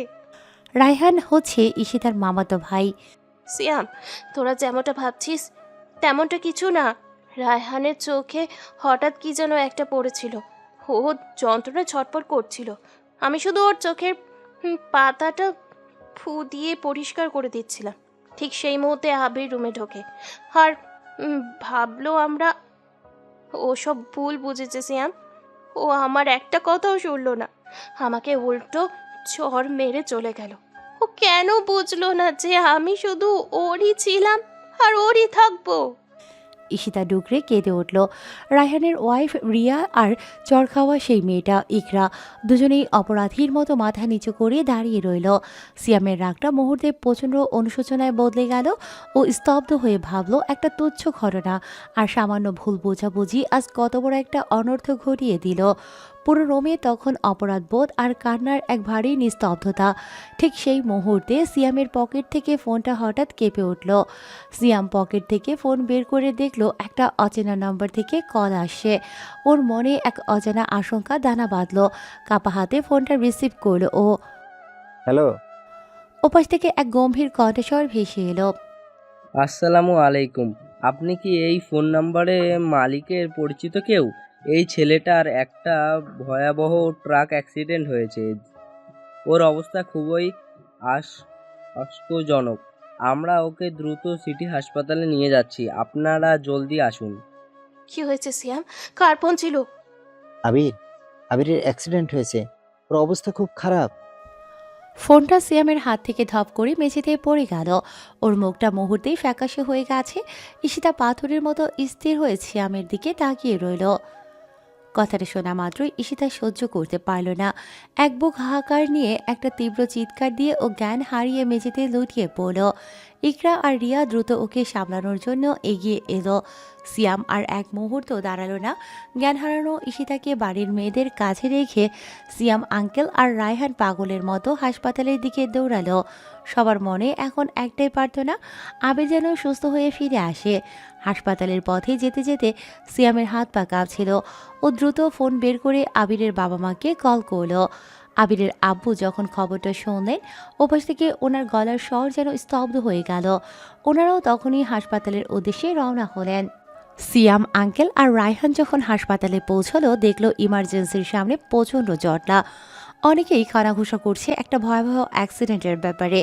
সিয়াম অস্থির হয়ে সেই অচেনা নাম্বারটিতে আবার কল করলো। ভাই, আমি সিয়াম। আপনারা ওকে নিয়ে এখন ঠিক কোথায় আছেন? আমরা ওকে ভেতরে নিয়েছি, আপনারা তাড়াতাড়ি ওটির সামনে আসুন। ওরা পাগলের মতো ওটির সামনে পৌঁছালো। আবিরের রক্তমাখা শার্টটা একটা টলিতে পড়ে থাকতে দেখে সিয়ামের চিৎকার আর করে কাঁদতে মন চাইল, কিন্তু ও নিজেকে সামলে নিয়ে ওটির সামনে দাঁড়িয়ে পায়চারি করছে। হাসপাতালের ইমার্জেন্সি গেটের সামনে তখন এক ভয়াবহ অস্থিরতা। ওটির লাল বাতিটা জ্বলছে। কিছুক্ষণ পরেই ডাক্তার হন্তদন্ত হয়ে বেরিয়ে এসে বলেন, পেশেন্টের অবস্থা খুবই সিরিয়াস, অতিরিক্ত রক্তক্ষরণ হয়েছে। এখনই এমার্জেন্সি ও ব্যাগ ও প্রতিটিভ রক্ত লাগবে। ব্লাড ব্যাংকে এই মুহূর্তে স্টক নেই, আপনারা কি ব্যবস্থা করতে পারবেন? ডাক্তারের কথা শেষ হওয়ার আগেই সিয়াম সামনের দিকে এগিয়ে এলো। ডাক্তার সাহেব, আমার রক্ত ও পজিটিভ। আপনি আমার শরীর থেকে রক্ত নেন, আমার বন্ধুর যেন কিছু না হয়। সিয়ামের কথা শেষ হতে না হতেই রায়হান পাশে এসে দাঁড়ালো। ও কিছুটা অপরাধবোধ আর আকুতি নিয়ে বলল, ডাক্তার সাহেব, আমার রক্ত ও পজিটিভ, আপনি আমার থেকে রক্ত নেন। আবির ভাই আমাদের কারণে এই বিপদে পড়েছে, আমার রক্ত দিলে হলেও ওনাকে বাঁচান। সিয়াম আর রায়হানের এই ব্যাকুলতা দেখে ডাক্তার দ্রুত তাদের ব্লাড দেওয়ার রুমে নিয়ে গেলেন। হাসপাতালের করিডোর তখন এক বিভীষিকাময় স্তব্ধতায় ডুবে আছে। ঠিক সেই মুহূর্তেই সিঁড়ি দিয়ে দৌড়ে আবিরের বাবা মা হন্তদন্ত হয়ে ভেতরে ঢুকলেন। আবিরের মায়ের পরনের কাপড় ঠিক নেই, চুল উস্কো খুস্কো। এক মুহূর্তের খবরে যেন মানুষটা জ্যান্ত লাশ হয়ে গেছেন। ওটির সামনে এসেই তিনি ডুকরে কেঁদে উঠলেন। দেয়াল ধরে বসে পড়ে বুক চাপড়ে বলতে লাগলেন, কালকেও ছেলেটার সাথে আমি কত খারাপ ব্যবহার করলাম। ও কতবার কথা বলতে চেয়েছিল, আমি একবারও ওর কথা শুনলাম না। ওরে আবি, তুই ফিরে আয় বাবা। আমি আর কখনো তোর সাথে খারাপ ব্যবহার করব না, কখনো না। তিনি পাগলের মতো বারবার ওটির দরজায় ধাক্কা দিচ্ছিলেন আর ভেতরে ঢোকার জন্য ছটফট করছিলেন। আবিরের আব্বু ওনার নিজের চোখেও ভেজা, কিন্তু তিনি শক্ত হয়ে আবিরের আম্মুকে জাপটে ধরে আটকে রাখলেন। ওগো, তুমি কেন আমাকে আটকে রাখছো? ছেড়ে দাও আমাকে। আমার ছেলেটা ভেতরে একা শুয়ে আছে, ও কত কষ্ট হচ্ছে আমি জানি। আমাকে ওর কাছে যেতে দাও, যেতে দাও। আবিরের আব্বু নিজের চোখের জল আড়াল করে ওনাকে জড়িয়ে ধরে বুকে নিয়ে আটকে রাখলেন। ওনারও দুমড়ে মুচড়ে কান্না আসছিল, কিন্তু ছেলেকে বাঁচানোর এই কঠিন লড়াইয়ে ওনাকে শক্ত থাকতে হবে। পুরো বাড়িতে তখন শ্মশানের নীরবতা। ঈশিতা মেঝেতে জ্ঞান হারিয়ে পড়েছিল। রিয়া আর ইকরা চোখে মুখে পানির ঝাপটা দিতেই ও দীর্ঘশ্বাস ফেলে চোখ মেলতেই ওর মনে পড়ল সেই শেষ মুহূর্তের কথা। আবিরের সেই রক্তিম চোখ, সেই প্রচণ্ড রাগের চর, আর তারপর এক ঝটকায় ঘর থেকে বেরিয়ে যাওয়া। রিয়া, ও কি আমার উপর এতটাই রাগ করলো যে একটা বার কথা বলার সুযোগও দিল না? ও কেন বুঝলো না যে আমি শুধু ওরই ছিলাম? ও তো জানে আমি ওকে ছাড়া অচল। রিয়া, ইকরা, আমাকে নিয়ে চল ওর কাছে। আমি শুধু ওর হাতটা ধরে একবার বলবো যে ও যা দেখছে তা ভুল। ও যদি আমার সাথে আর কথা না বলে, আমি কার মুখ চেয়ে বাঁচবো রে? রিয়া আর ইকরা কোনো কথা বলল না। রিয়া দ্রুত ঈশিতার মাথার ওনাটা তুলে দিল আর ইকরা বাইরে গিয়ে একটা ট্যাক্সি ঠিক করলো। তিনজন মিলে যখন হাসপাতালের দিকে যাচ্ছিল পুরোটা পথ ঈশিতা শুধু জানালার দিকে তাকিয়ে অঝরে কেঁদেছে। ওর মনে হচ্ছিল প্রতিটি সেকেন্ড যেন একটা বছরের মতো দীর্ঘ। হাসপাতালের দৃশ্য, ওরা যখন হাসপাতালের করিডোরে পা রাখলো দেখলো পরিবেশটা একদম থমথমে। ওটির সামনে আবিরের আব্বু আর আম্মু বিধ্বস্ত অবস্থায় বসে আছেন। আবিরের আম্মু দেয়ালে মাথা ঠেকিয়ে বিড়বিড় করে কাঁদছেন। আবিরের মাকে এভাবে কাঁদতে দেখে ঈশিতা নিজেকে সামলাতে পারল না। ও দৌড়ে গিয়ে ওনার পায়ের কাছে আশ্রে পড়ল। মা, আমাকে মাফ করে দেন। আমার জন্যই আজ আবিরের এই অবস্থা। আমি কেন ওই সময় ঘরে ছিলাম? কেন ওকে আমি আটকাতে পারলাম না? মা, আমি অপরাধী। আবিরের মা কোনো কথা বলতে পারল না। তিনি শুধু কাঁপা কাঁপা হাতে ঈশিতাকে জড়িয়ে ধরলেন। দুনারির কান্নায় হাসপাতালের সেই সাদা দেয়ালগুলোও যেন আজ ভিজে যাচ্ছিল। আবিরের আব্বু পাথরের মতো দেয়াল ধরে দাঁড়িয়ে আছেন, ওনার চোখ দিয়েও অঝরে জল পড়ছে। ঠিক সেই সময় সিয়াম আর রায়হান ব্লাড দেয়ার রুম থেকে বেরিয়ে এলো। সিয়ামের শরীরটা একটু টলছিল, কিন্তু চোখে মুখে বন্ধুকে বাঁচানোর এক তীব্র জেদ। রায়হানের চোখে মুখে তখনও অপরাধবোধের ছাপ। ঈশিতা, নিজেকে সামলা। আমি আর রায়হান রক্ত দিয়ে আসলাম। ডাক্তার বলেছিল 3 ব্যাগ লাগবে, আমরা ব্যবস্থা করে দিয়েছি। আবির কোনোদিন হার মানতে শেখেনি। ও আমাদের ছেড়ে কোথাও যাবে না, তুই দেখিস। আপুর কোনো দোষ নেই সিয়াম ভাই, সব আমার জন্য হয়েছে। আবির ভাই যদি সুস্থ হয়ে ফিরে না আসে আমি নিজেকে কোনোদিন ক্ষমা করতে পারবো না। চিন্তা করো না, আমার ভাইয়ের কিছু হবে না। দীর্ঘ 3 ঘন্টা পর ওটির উপরে লাল বাতিটা নিভল। ওটির দরজা খুলে ডক্টর বেরিয়ে আসলেন। সবার হৃস্পন্দন যেন এক মুহূর্তের জন্য থেমে গেল। আঙ্কেল, সিয়াম, ঈশিতা সবাই ডক্টরকে ঘিরে ধরল। আলহামদুলিল্লাহ, অপারেশন সাকসেসফুল। রক্ত সময় মতো পাওয়ার ওর হার্টবিটটা আবার ফিরে এসেছে। তবে পেশেন্ট এখনও বিপদমুক্ত নয়। আগামী 48 ঘন্টা খুব ক্রুশিয়াল। জ্ঞান ফিরতে সময় লাগবে, ইনশাল্লাহ সব ঠিক হয়ে যাবে। তবে তাকে আপনাদের একটু সামলাতে হবে। ওর বাপ মা আর ডান হাতটা খুব বাজেভাবে ভেঙে গেছে। পুরোপুরি সুস্থ হতে অনেক মাস সময় লাগবে। কথাটা শুনে ঈশিতা গ্লাসের ওপাশে তাকিয়ে দেখল আবিরকে ট্রলিতে করে আইসিইউতে নেওয়া হচ্ছে। সারা শরীর ব্যান্ডেজ করা, মুখে অক্সিজেন মাস্ক। যে ছেলেটা সারাদিন চঞ্চল থাকতো সে আজ নিথর হয়ে শুয়ে আছে। ঈশিতা ওখানেই আইসিইউর দরজার পাশে মেঝেতে বসে পড়ল। ওর দু চোখ বেয়ে অবিরত জল গড়িয়ে পড়ছে। আবির, তুমি শুধু একবার চোখ মেলো, আমি তোমার সেই লক্ষ্মী মেয়েটা হয়ে থাকবো। তোমার হাত পা ভেঙে গেছে তো কি হয়েছে? আমি তোমার হাত হব, আমি তোমার পা হব। সারা জীবন তোমাকে কোলে করে আঁকলে রাখবো। শুধু আমাকে ছেড়ে যেও না। আবিরের মা আড়ালে গিয়ে আবার কাঁদতে শুরু করলেন। সিয়াম আর রায়হান একে অপরের হাত ধরে দাঁড়িয়ে রইল। পুরো করিডোর জুড়ে তখন শুধু একটা প্রার্থনাই ধ্বনিত হচ্ছিল, আবির যেন সুস্থ হয়ে ফিরে আসে। গত 24 ঘন্টা ধরে ঈশিতা এক মুহূর্তের জন্যও চোখের পাতা এক করেনি। আবিরের কেবিনের বাইরে গ্লাসের ওপাশে তাকিয়ে ও পাথর হয়ে বসে থাকে। কখনো নার্সদের হাতে পায়ে ধরে ভেতরে গিয়ে আবিরের কপালে হাত বুলিয়ে দেয়, আবার কখনো আবিরের নিথর হাতটা ধরে ফুপিয়ে কেঁদে ওঠে। আবিরের মা আর বাবা এই অবস্থা দেখে বারবার অসুস্থ হয়ে পড়ছেন। সিয়াম আর রায়হান ছোটাছুটি করছে ওষুধ আর টেস্টের জন্য, কিন্তু ঈশিতা যেন এক অন্য জগতে চলে গেছে। ও শুধু জানে আবিরকে ফিরিয়ে আনতে হবে। পরদিন ভোরে যখন হাসপাতালের চারপাশটা নিস্তব্ধ, ঈশিতা অজু করে জায়নামাজে গিয়ে দাঁড়ালো। ফজর থেকে শুরু করে প্রতিটি ওয়াক্ত ও শুধু আল্লাহর কাছে আবিরের জীবন ভিক্ষা চেয়েছে। জোহরের নামাজের সময় যখন ও সেজদায় গেল, ওর চোখের পানিতে জায়নামাজ ভিজিয়ে একাকার হয়ে গেল। নামাজ শেষ করে হাত দুটো উপরে তুলে ডুকরে কেঁদে উঠল। হে আল্লাহ, তুমি তো সব জানো। আমার আবির তো কোনো দোষ করেনি। ও শুধু আমাকে ভালোবাসতো বলেই ভুল বুঝেছিল। ওর সব কষ্ট তুমি আমাকে দিয়ে দাও মাহমুদ, কিন্তু ওকে আমার কোল থেকে কেড়ে নিও না। ও যদি আজ সুস্থ হয়ে ফিরে না আসে, আমি এই মুখ নিয়ে কোথায় যাব? যে হাত দিয়ে ও আমাকে চড় মেরেছিল সেই হাতটাই আজ ভেঙে পড়ে আছে। আমি ওর সেই হাতের সেবা করে সারা জীবন কাটিয়ে দিতে চাই। আল্লাহ, তুমি মিমের উচিলায় হলেও আমার আবিরকে ভিক্ষা দাও। আমি ওকে ছাড়া মরে যাব আল্লাহ, আমি মরে যাব। ঈশিতার বুক ফাটা আর্তনাদে হাসপাতালের সেই ছোট্ট নামাজ ঘরের বাতাসও যেন ভারী হয়ে উঠল। ও মোনাজাত শেষ করে দীর্ঘক্ষণ জায়নামাজে বসে ফুপিয়ে কাঁদছিল। ঠিক তখনই ইকরা হন্তদন্ত হয়ে নামাজ ঘরে দৌড়ে এলো। ওর চোখে মুখে এক অদ্ভুত আনন্দ আর উত্তেজনা। আপু, আপু, জলদি চলো। আল্লাহর রহমতে আবির ভাইয়ের জ্ঞান ফিরেছে। ওনার হাত পা একটু নড়ছে আর উনি বিড়বিড় করে তোমার নাম ডাকছে। আপু, জলদি চলো। ইকরার কথা শোনা মাত্রই ঈশিতার সারা শরীরে যেন বিদ্যুৎ খেলে গেল। ও জায়নামাজ গোছানোর সময়টুকুও পেল না। খালি পায়ে ও ইকরার হাত ধরে কেবিনের দিকে দৌড়ালো।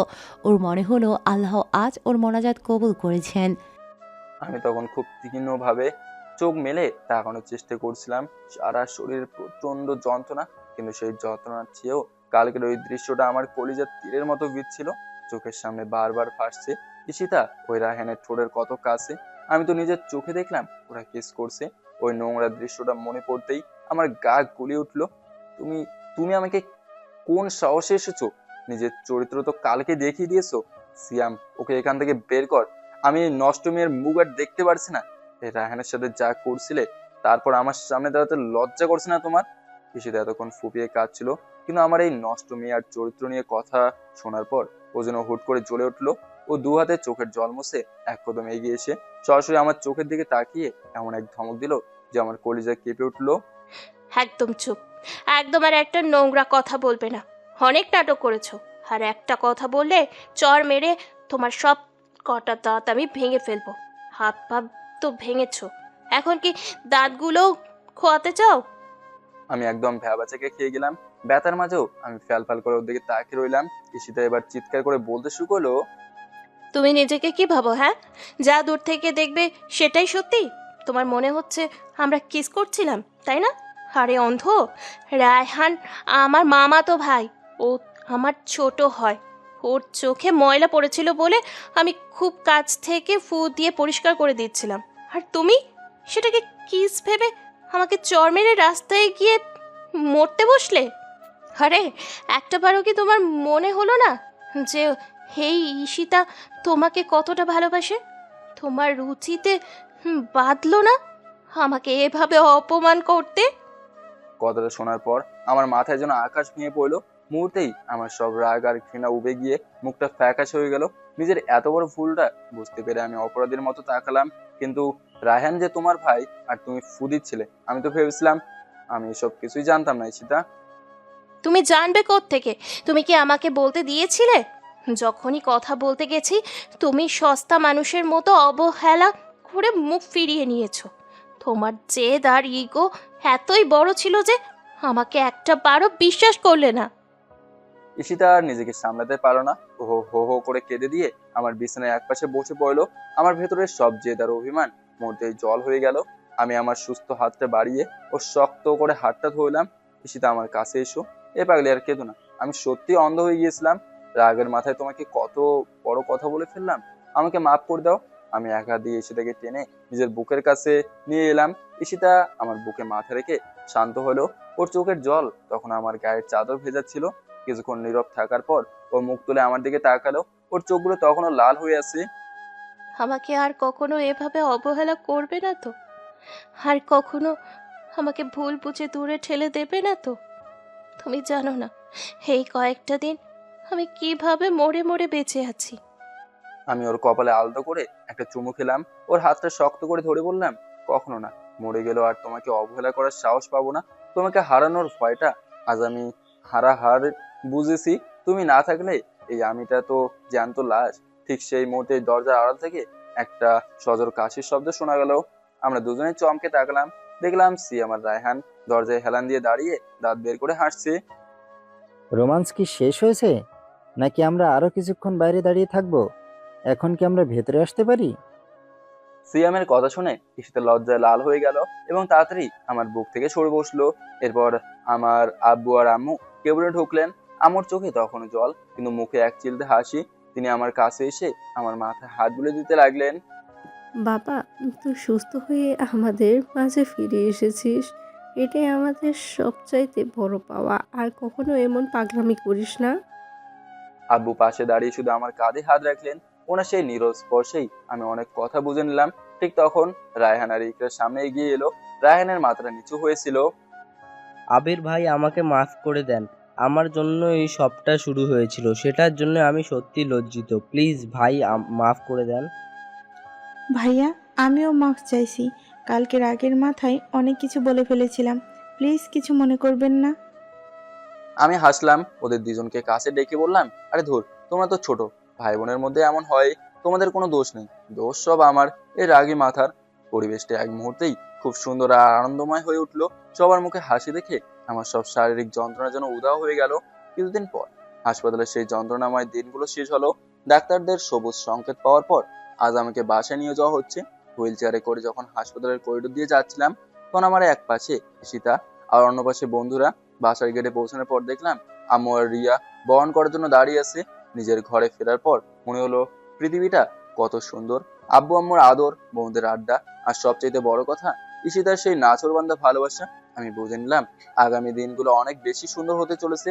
7 বছর পর বিকেল গড়িয়ে সন্ধ্যা নামতেই আমাদের ড্রয়িং রুমটা যেন কুরুক্ষেত্র হয়ে উঠলো। অফিস থেকে ফিরে সবাই বসতে না বসতেই আমার উপর ঝাঁপিয়ে পড়লো দুই ছোট বিচার প্রার্থী। বাবা, আম্মু আমালে মারতে আসতেছে। মিম আপু আমার সব চকলেট খেয়ে নিছে। একদম মিথ্যা বলবে না আদি। বাবা, আদি আগে আমাকে পচা বলেছে, তাই আমি ওর চকলেট নিয়েছি। আর আম্মু তো সারাদিন শুধু চিল্লায়। ঠিক সেই সময় রান্নাঘর থেকে খুন্তি হাতে রণচণ্ডী মূর্তিতে বেরিয়ে এলো ঈশিতা। আবির, তুমি আজ একটা বিচার করো। মিম আজকে ওই পাড়ার রিফাতকে মেরে ওর নাক ফাটিয়ে দিয়েছে, আর আদি সারা ঘরে পানি ঢেলে একাকার করেছে। আমি কি এদের মানুষ করতে আসছি, নাকি বাঁদর সামলাতে? আম্মু আর আব্বু তখন মিমকে আড়াল করে দাঁড়িয়ে আছেন। আহা মিম, ছোট মানুষ। রিফাত নিশ্চয়ই আগে কিছু করেছে। একদম ঠিক, আমার দাদু ভাইয়ের কোনো দোষ নেই। আম্মু আব্বু, তোমরা এদের লাই দিয়ে মাথায় তুলেছো। আবির, তুমি কিছু বলছো না কেন? আমি এবার মিশি মিশি গম্ভীর হয়ে ঈশিতার দিকে তাকালাম। ঈশিতা, তুমি আমার বাচ্চাদের সাথে এভাবে কথা বলছো কেন? খবরদার, আমার মিম আর আদি যা করবে সেটাই ঠিক। তুমি বেশি চিল্লাপাল্লা করলে কিন্তু খবর আছে। বাবার সাপোর্ট পেয়ে মিম এবার আরো এক ধাপ এগিয়ে গেল। শুনলে তো আম্মু, বেশি চিল্লালে বাবা কিন্তু তোমাকে একবার সত্যি সত্যি নানার বাড়িতে পাঠিয়ে দেবে। ঈশিতা এবার রেগে আগুন হয়ে গেল। ও খুন্তি নাচিয়ে ঘোষণা করলো, আচ্ছা, সবার অনেক সাহস বেড়েছে তাই না? ঠিক আছে, আজকে রাতে একটাকেও আমি আমার সাথে ঘুমোতে নেব না। আবির, তুমি তোমার এই বিচার প্রার্থী বাচ্চাদের নিয়ে ড্রয়িং রুমে থাকো, আমার ঘরে কেউ আসবে না। রাতের ডাইনিং টেবিল, রাতের খাবারের টেবিলে নেমে এলো শ্মশানের নীরবতা। ঈশিতা গট গট করে নিজের খাবার খেয়ে উঠে চলে গেল। আদি আর মিম মুখ চাওয়াচাই করছে। ওদের চকলেট আর শাসনের একমাত্র আশ্রয় তো ওরা আম্মুই। আবিরও বুঝতে পারলো নাটকটা একটু বেশি হয়ে গেছে। বাবা, আম্মু কি আমার সাথে থুবে না? বাবা, আমি নানার বাড়ি যেতে চাই না। আম্মুকে সরি বলো না প্লিজ। দেখি কি করা যায়। রাতে ঈশিতা ঘরে একা শুয়ে আছে, যদিও ওর চোখে ঘুম নেই। ও জানে একটু পরেই বাহিনী আসবে। ঠিক তখনই দরজায় টোকা পড়লো। আবির আগে ঢুকলো। ওর পেছনে লাইন ধরে মিম আর আদি, সবার কানে হাত। ম্যাডাম, আমরা সবাই স্যান্ডার করছি, আজকের মতো আমাদের ক্ষমা করে দেন। ড্রয়িং রুমে মশা কামড়াচ্ছে। সরি আম্মু, আমি আর রিফাতকে মারবো না, আর বাবাকে নানার বাড়ির কথা বলবো না। প্লিজ আমাদের সাথে ঘুমাও। আম্মু সরি, আমি আর চকলেট চুরি করে খাবো না। ঈশিতার হাসি চেপে রাখতে পারলো না। ও মুখ ঘুরে হাসতে হাসতে বলল, আচ্ছা ঠিক আছে, কান ছাড়ো, এই শেষবারের মতো মাফ করে দিলাম। সব মিলিয়ে হুড়মুড় করে খাটে উঠে পড়ল।